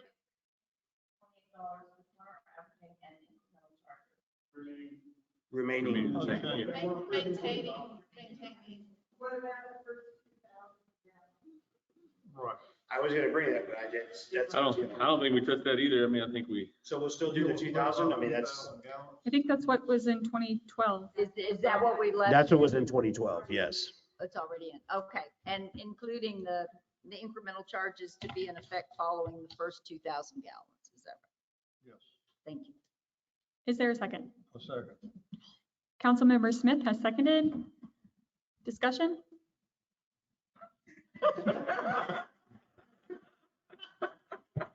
All in favor? That point. The motion carries unanimously. Item 7. Discussion, consideration, and possible action on extension agreement between the City of Blanco and Six Wheeler LLC. Good evening again, Mayor, Council. I do want to acknowledge that Ty panel somewhere in here. Where are you, Ty? There's Ty. And Mark Sparrow is in here as well. And their Ty Panel is the one who actually bought the property from Six Wheeler. And then Mark Sparrow is now representing Six Wheeler LLC. So I just wanted you to know they were in the audience. So a little bit of background. Six Wheeler LLC constructed water and sewer lines on an approximate 40.21 acres of land located within the Blanco city limits. Six Wheeler LLC sold a portion of the property to a private company. The private company believed that the land they purchased had running water and sewer lines that were serviced by the city, as that was represented to them. A water and sewer line extension agreement is brought forward in an attempt to determine whether or not the city will tap into the infrastructure and how an agreement to do this can be constructed in a legal manner. A little more on the background, just to make sure everybody's memories are refreshed. During the October City Council meeting, this agreement was brought before council, and we didn't have anybody present representing Six Wheeler. After the October meeting, it was discovered that on the day of the meeting at 5:23 p.m., Mark Sparrow emailed the city secretary to inform her that the developer approved of the 20 years of maintenance, but not to the $20,000 bond requirement. The agenda item was moved to tonight's meeting. On October the 12th, 2021, I received an email from Mr. Sparrow indicating that the developer is fined for 20 years. We kindly asked that the city would waive the $20,000 bond requirement and agree to lower the maintenance. A little more on the background. On November 1st, 2021, I received an open records request from Mr. Sparrow and an email referencing the UDC that we currently have in place and its requirements. The city administrator responds with a letter stating that the UDC requirements are for those who have submitted plans to the city in advance. The city administrator was contacted by Mr. Sparrow, who now represents Six Wheeler. I met with Mr. Sparrow on November the 4th, who asked for a maintenance bond for a period of 2 years, which would protect against design defects, workmanship faults, and other defects. Mr. Sparrow was also able to show Mayor Lumpy and I a blank master utility development agreement that was given to Mr. Wheeler by former Mayor Martha Hurden. Mayor Lumpy contacted Martha Hurden, who stated that it was in fact her that gave Mr. Wheeler the agreement, but that she never received anything back in return, any comments. She never went any further with it, and it was never presented to council. And she clearly understood that it had to be presented to council when Mayor Lumpy spoke with her. Mr. Sparrow represented to Mayor Lumpy and I that Ronnie Rodriguez had done inspections of all of the infrastructure and that he had also given Mr. Wheeler a list of approved fittings for the infrastructure. Mr. Rodriguez denies that he ever inspected the infrastructure, but did state that he remembered giving Mr. Wheeler the number of the city's supplier and that he would have given the list to any developer, which makes perfect sense to me. Mr. Rodriguez also stated that he did see approximately 100 feet of the infrastructure, which had not been buried, but he never inspected or approved anything. The city administrator agreed to bring Six Wheeler's proposal to the Blanco City Council, but stated that she would not recommend a 2-year maintenance bond, as she didn't believe the taxpayer should carry the burden of infrastructure laid that was not in compliance with the law. So recommendation and fiscal impact, you see that below. This is the fiscal impact kind of itemized. The landowners who purchased the land from Six Wheeler will pay the water and sewer fees depending on their use. So that would be a positive fiscal impact. Landowners will pay the connect fees. The landowners will pay $50 for the customer service inspection, and the developer will pay an impact fee of whatever is decided upon.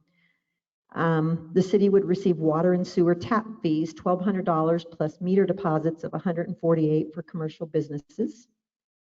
City would receive ad valorem taxes on property sold once they're built out in this development. City will not have to pay maintenance fees on any of the lines for a period of however many years you all determine. And my recommendation is cut off. So what I would like you to think about this evening, if I can to the last. Behind that, you also have the emails that I just spoke to you about, so you can read them for yourself. And the dates on them are highlighted, just for your easy reference. And then behind that, what I have put in here, which I've learned is not the only document that exists now, is a water and sewer agreement, which was signed. So we have two different water and sewer agreements, Ms. Panel and I have now discovered. I didn't give you the signed one. We have one that was signed, Lori, help me with the dates. I think one of them was signed June the 4th and was signed by Will Daves and Mr. Wheeler and notarized by some unknown person to us. There is another similar development agreement that is signed by Mr. Daves and Mr. Wheeler, and they're notarized on different dates. Lori notarized Mr. Daves' signature on June the what, 10th? June 14th or something, 17th. And then Mr. Wheeler's signature was notarized earlier than Mr. Dave's was, exactly. And so I would just like to tell you, my recommendation is that whatever you decide to do, I don't believe that Wheeler LLC should have a 2-year maintenance bond like any other developer who actually followed the law, got the inspections, did what they were supposed to do. Because if something goes wrong, your taxpayer ends up paying the expense and the burden of this. And so there's several things, several packages that we could come up with. One of them is an engineer's inspection, and Councilor Smith gave me the idea then of every, I don't know how many feet, actually trenching, digging in there and looking at the pipe. So we could do that with an engineer, maybe have an errors and omissions clause from the engineer so that they could certify that everything was good and it wouldn't come back on the city. The other thing that I think is a great idea is instead of doing a bond, they could put X amount of dollars in an escrow account or in a special account that the city sets up. And then if we did have, for 20 years or whatever, and then if we did have a break or a leak or something happened and they didn't fix it, then we could always tap into that account and pay for it. And then obviously at the end of whatever number of years you all determine, then they would get the money back. So I did talk to Councilor Smith earlier today, and he thinks it would be very difficult, not impossible, to find a maintenance bond for that long from a bonding company. So other ideas are escrow account or just a specialized account from the city where the money is set aside, and there's specific language that you all, direct us how you want that account set up, and nobody can touch it unless it's for the maintenance of these lines. And hopefully there will never be maintenance, and Mr. Wheeler can have his money back X amount of times and we'll be done. But the goal here is to try to figure out what you all can live with or what you're comfortable with, knowing that the infrastructure is sitting there and that land has already been sold to one, possibly two tenants who believed that there was city water and sewer there. To your knowledge, is there more land there remaining to be sold that will be served by those lines? Or are these two parcels that have been sold, will that complete the service of those lines? There'll be more. I've done that all night. Mayor, Councilor Barron, no, to my knowledge, it's the 40, however many acres that's listed in that agreement. That's what has the existing line in it. I'm hoping no other line comes up. But that's what I know about, and that's what I've actually gone out there and looked at myself. And it's all been sold, so there's no more. I don't know. No, I don't know that it's all been sold. The panels bought a couple of acres. How many? Sorry. Okay. So the panels bought 2.47, and there was another purchased, and more land was purchased. You know the last name? I don't. Hickenbockham. Okay, purchased some, I don't know how much land, but there's definitely still parcels out there to be sold. I have a lot of questions, so now would be a good time. that I- Please, yes. Okay. How many feet of water line and how many feet of sewer line are in place that are in question? Mayor Counselor Smith, I don't have the answer to that because we never got plans. Would you have the answer to that? Ronnie doesn't either. Would you have the answer to that, Mr. Sparrow? We've never seen plans, so I don't know.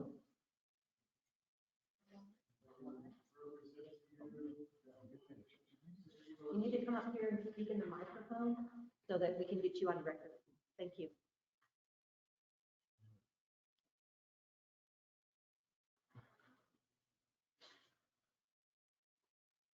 Mayor, City Council, my name is Mark Sparrow, developer representing Six Wheeler Investments LLC. What I can represent to you is I have I'm sorry. I'm sorry, having trouble hearing you, Mark. from Core in Maine, which is a supplier that was recommended by the city of Blanco for Right. Six Wheeler to use. And their quantity of pipe, let's see, that's each. It looks like 2,058 feet of sewer pipe and about 2,080 of water. Okay, all those the same size? They are 8-inch. It's just different types of pipe for sewer and water, but they're both 8-inch diameter. But they don't give the diameter of the pipe? That is 8-inch. It's 8-inch diameter, 8-inch. Okay, my hearing's not good. I'm sorry. No, that's okay. Sorry. Sorry. Okay, and so you can provide the specifications on the pipe and the linear feet. Were they put in accordance? Do you have a plan showing where they were put? Yes, we have plans. Does the city have those plans? I don't know. No. Okay. I mean, I can tell you what I want. I'm not making, this is a general discussion. Kelly, I'm sorry. Mayor Council Smith, it actually is on the agenda for an action item, but it can actually absolutely be a general discussion. You can table it if you want. Okay. I'm gonna, things that I'd like, I've had trouble approving anything that I didn't have plans and specifications on. Okay. Can you provide those? Yes. Okay. Plans and specifications, trench depths, grades, all that. Yes. Okay. All right. With a set of plans and specifications submitted to us that were typically get done before the work was done, that we could give that to our engineer to review for compliance. Okay. That would be, I would presume that that was done before the work got started, would be my guess. But again, I don't have the history on this. So no, our engineer has not inspected the plans yet. But I also would say if we're going to have an engineer inspect the plans, I don't think the taxpayer should carry that burden right now. No, I'm sorry. Okay. So just to remind council, one of the provisions that has been discussed in the past that is in your 2020 UDC is that there is a requirement that development costs are borne by developers. That's already existing in your 2020 UDC. That includes legal, engineering, other specialty type things. I don't have it all memorized, but I mean, we pull it up on Franklin, so that's already there. That's already a requirement for any developer who comes into Blanco. And this was something that is in the UDC that I'm glad y'all finally have it on Franklin, because I did not know these things were there or had ever been approved in the past, but they are there and they are of record. So that is a requirement of all developers who come in. And so if you're going to, my suggestion would be that we I understand that this stuff is in the ground, But my suggestion would be that plans and specs, just as if it were not in the ground, were brought forward, the process is complied with. Those costs are borne by the developer per your code. And the additional cost would be the trenching and verification necessary to then go back after the fact and see what's actually in the ground. There's no other way to do this. So, if you're going to accept it. But let me just go back real quick to your Unified Development Code, Chapter 6, and where it talks about city acceptance of improvements, because that's what we have here. He constructed in accordance with Chapter 6. This was a water infrastructure sewer main and sewer infrastructure extension to the boundary of his property. So what it says is during the course of, this is under item 3, forget what, but city acceptance of improvements. During the course of installation and construction of the required improvements, the city secretary or his designee shall make periodic inspection of the work to ensure that all improvements comply with the requirements of this code. B, upon completion of installation and construction of all required improvements, the landowner or developer may seek acceptance of all public improvements by the city by submitting the required number of copies of as-built plans and a 2-year maintenance bond as specified in the terms and conditions below. The landowner or developer shall provide a certified statement signed by a registered professional engineer that all improvements have been installed and constructed in accordance with the submitted as-built plans. 2-year maintenance bond. The landowner or developer shall ensure that all facilities constructed in accordance with the requirements of this code will perform and remain in good working order in accordance with the design performance criteria of each such facility for 2 years commencing on the date of approval of final completion by the city secretary or his designee. Now that's what is the next step in this process. We're seeking acceptance of the infrastructure that was constructed. It started in late 2019, I believe, was completed in December of 2019. Do we have the as-built drawings? I can provide those as-built drawings. I can provide this information that's being requested. But you haven't supplied them to us at this time, so how No, can I? I understand, but what I'm saying is we were asked to move forward with some type of utility extension agreement, and I believe the Unified Development Code that you guys adopted addresses this type of matter with respect to, the developer put in the infrastructure, here's what the developer needs to do in order for the city to accept it. So I believe we could provide the as-built drawings. I'm pretty sure I can get the engineer to submit a letter certifying that the improvements were completed in accordance with the plans and specifications. And, and obviously we would be required to put up a 2-year maintenance bond. Are there any easements of record for these pipes? Yes, and I have those. And they're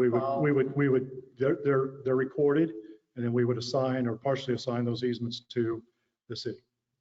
I'm having a really hard time understanding why none of this was done according to the process. I mean, I'm hearing you quoting the UDC, but we didn't get any plans. It wasn't brought before council in any minutes that this was an approved extension. So coming after the fact now and saying, well, we could do this and do this and do this, instead of having done it, all of those things should have been filed in the office and inspections and everything gone on as this work was being done. And now I'm confused about that. We can't go backwards.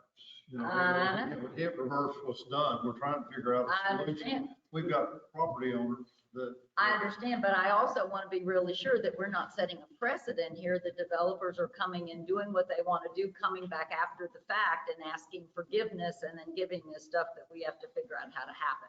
So I'm not saying we don't want to hook this up, but I'm a little bit not really interested in making it like way easy or cheap.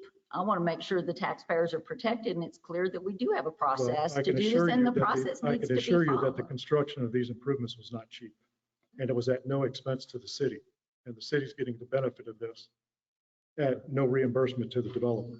It's not like he's getting an impact fee credits for putting these improvements.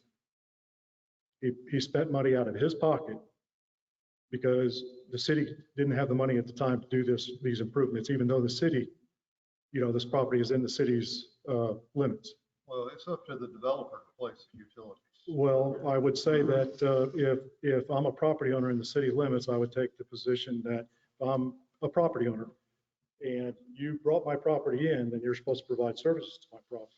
Only up to the property line, only up to the property line. And the this city was is- the just, city is never obligated to accept any kind of easement or public work.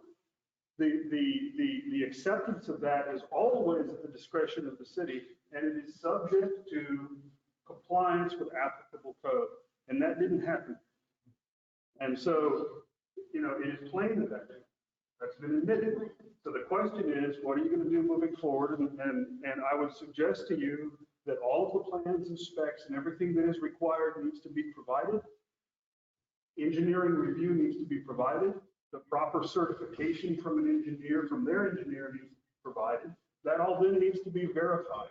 And that's going to impose an additional cost that the city should not bear, because this all should have been done as built, and it was not done as built. And so there is no obligation for the city to accept this legally. You may accept it if you at your discretion. I mean, my goal is to figure out how to get, we're at this point now, and I'm trying to figure out how to get to a point where the utilities are acceptable to the city.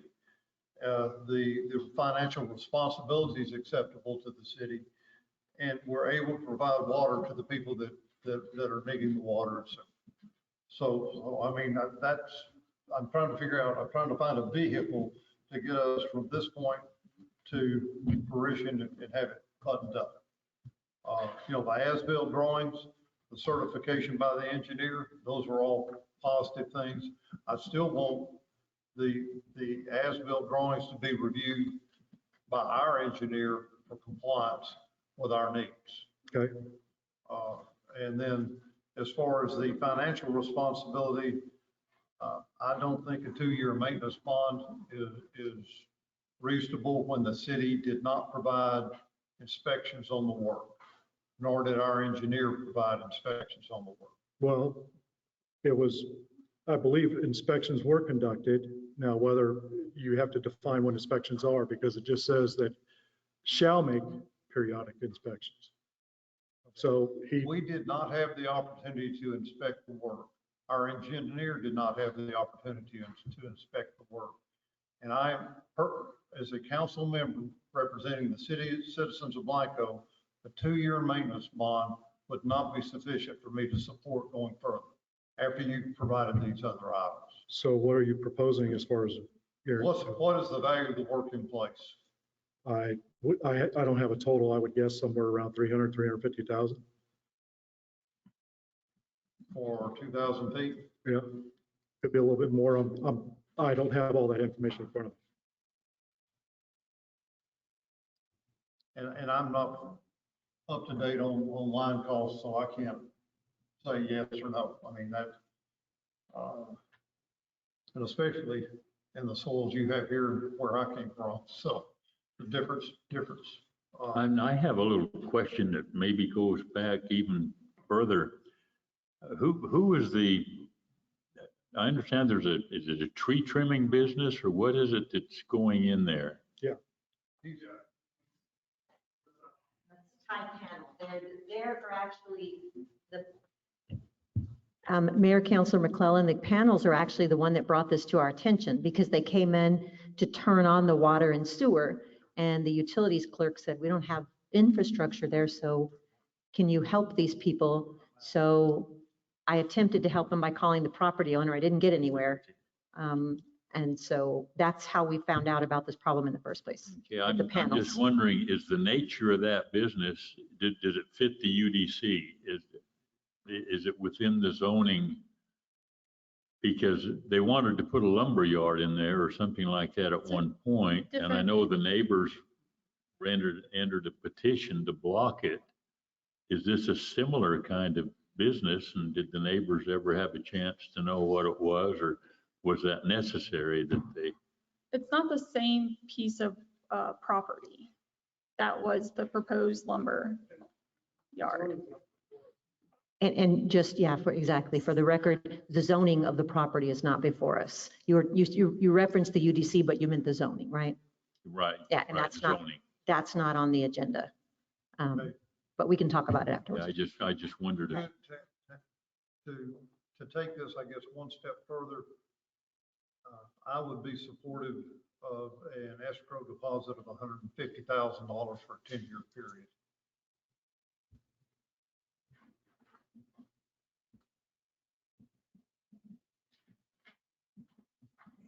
Okay. I would say in my experience that that's excessive. I'm sorry. I would say in my experience that that's excessive. Oh, I'm sorry. I'm sorry. You're excessive. I'm excessive. Well, I didn't say your council member, you're excessive. I said the amount was excessive. All right. Typically maintenance bonds run anywhere between 1 and 3 years. The norm is roughly between 1 and 2. And it's typically 10% of the total cost of the improvements. Yes, sir. And I understand that. Typically, we would have a set of plans and specifications to review before this was put in. We did not have that opportunity, and this is what I'm asking for. Okay. Ronnie, did you see plans? You didn't see any plans? No, I'm saying before the project was started, did you review plans? Can you please speak into the mic? I'm sorry, I was just asking your I'd like it to be on utility the record. director, since he was here at the time, if he had an opportunity to review the plans before the improvements were completed. Maybe if you try it without the mic, I can hear you. I'm sorry. I apologize.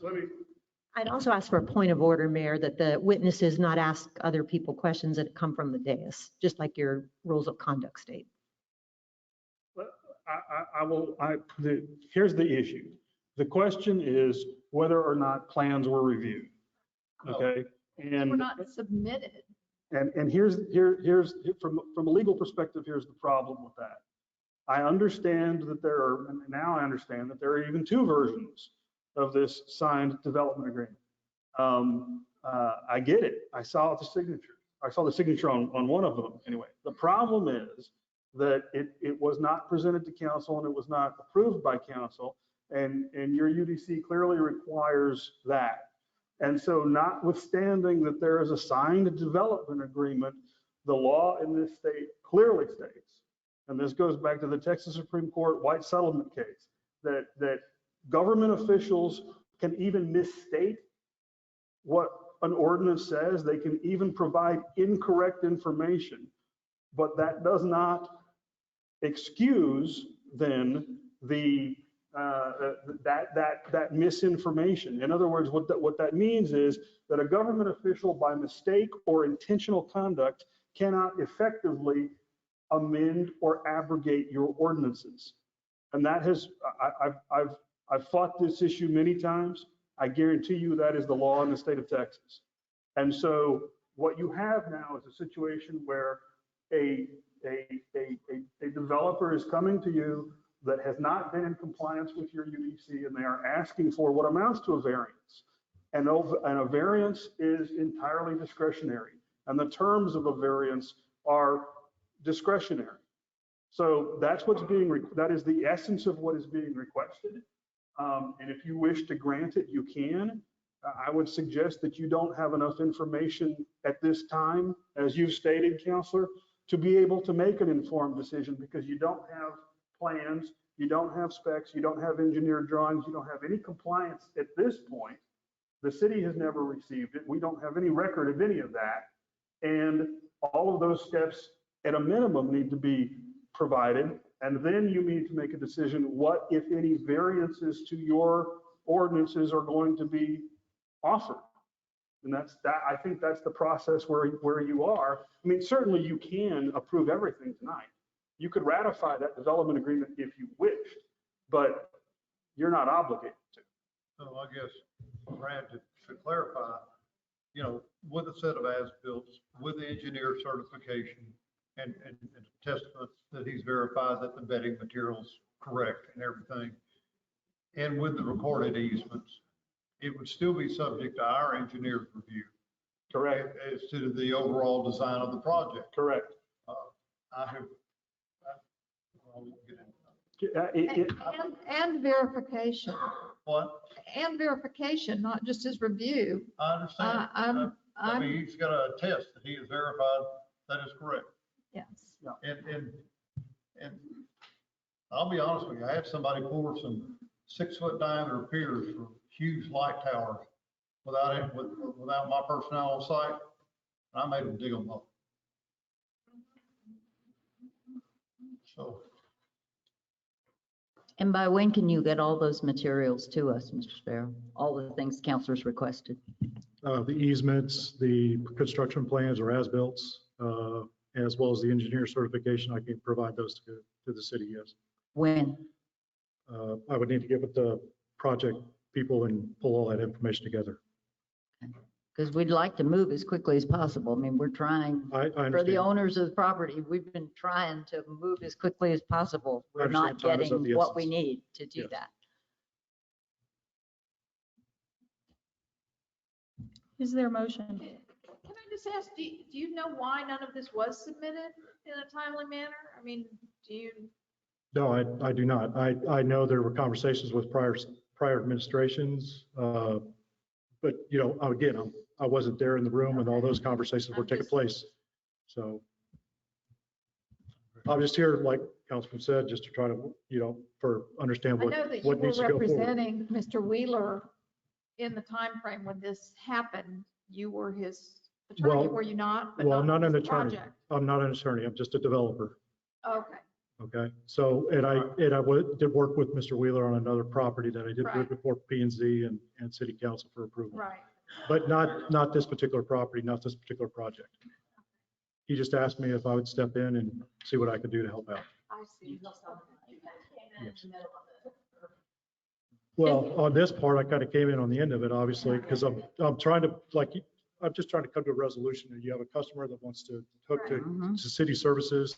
I hear an openness, a willingness to move forward. I just want to understand what the path is, so I can go back, huddle up, get the proper information and present it to city staff and city council for approval.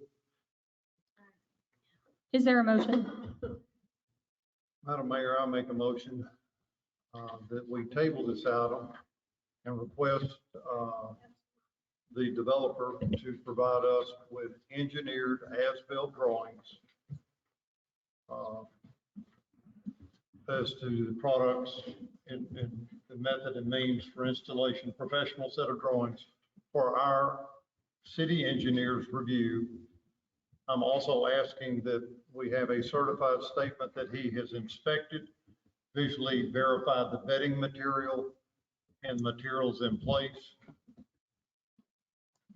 And this would be certified by the engineer. I also ask that we have the easements of record for our records and also for our engineer's review. And this be brought back before us when that's available.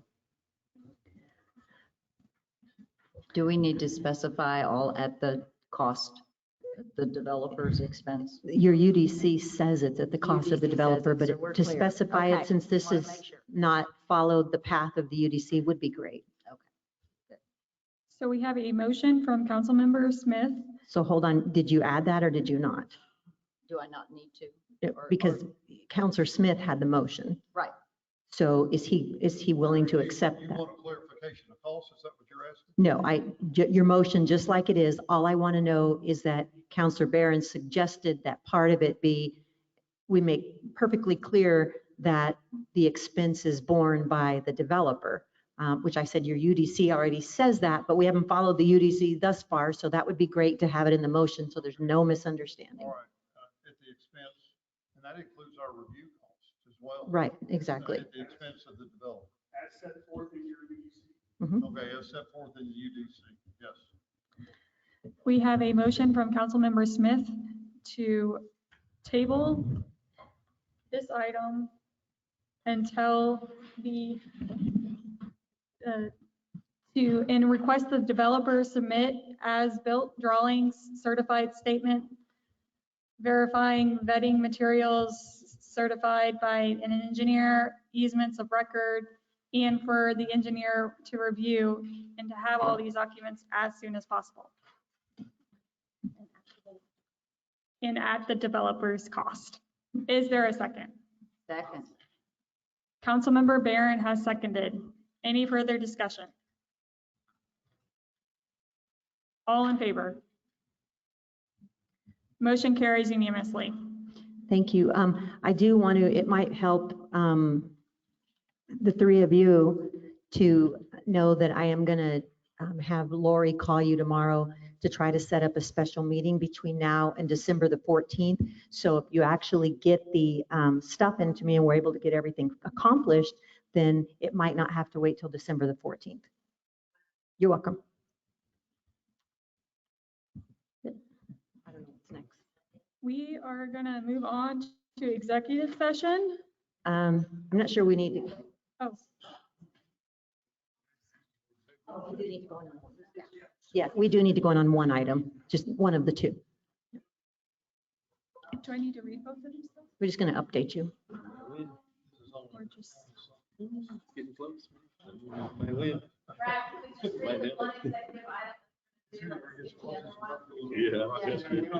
on the other one. Yeah, because we're not going to discuss it. Not if we discuss it, if we don't discuss it. So just read the Chamaco Mio.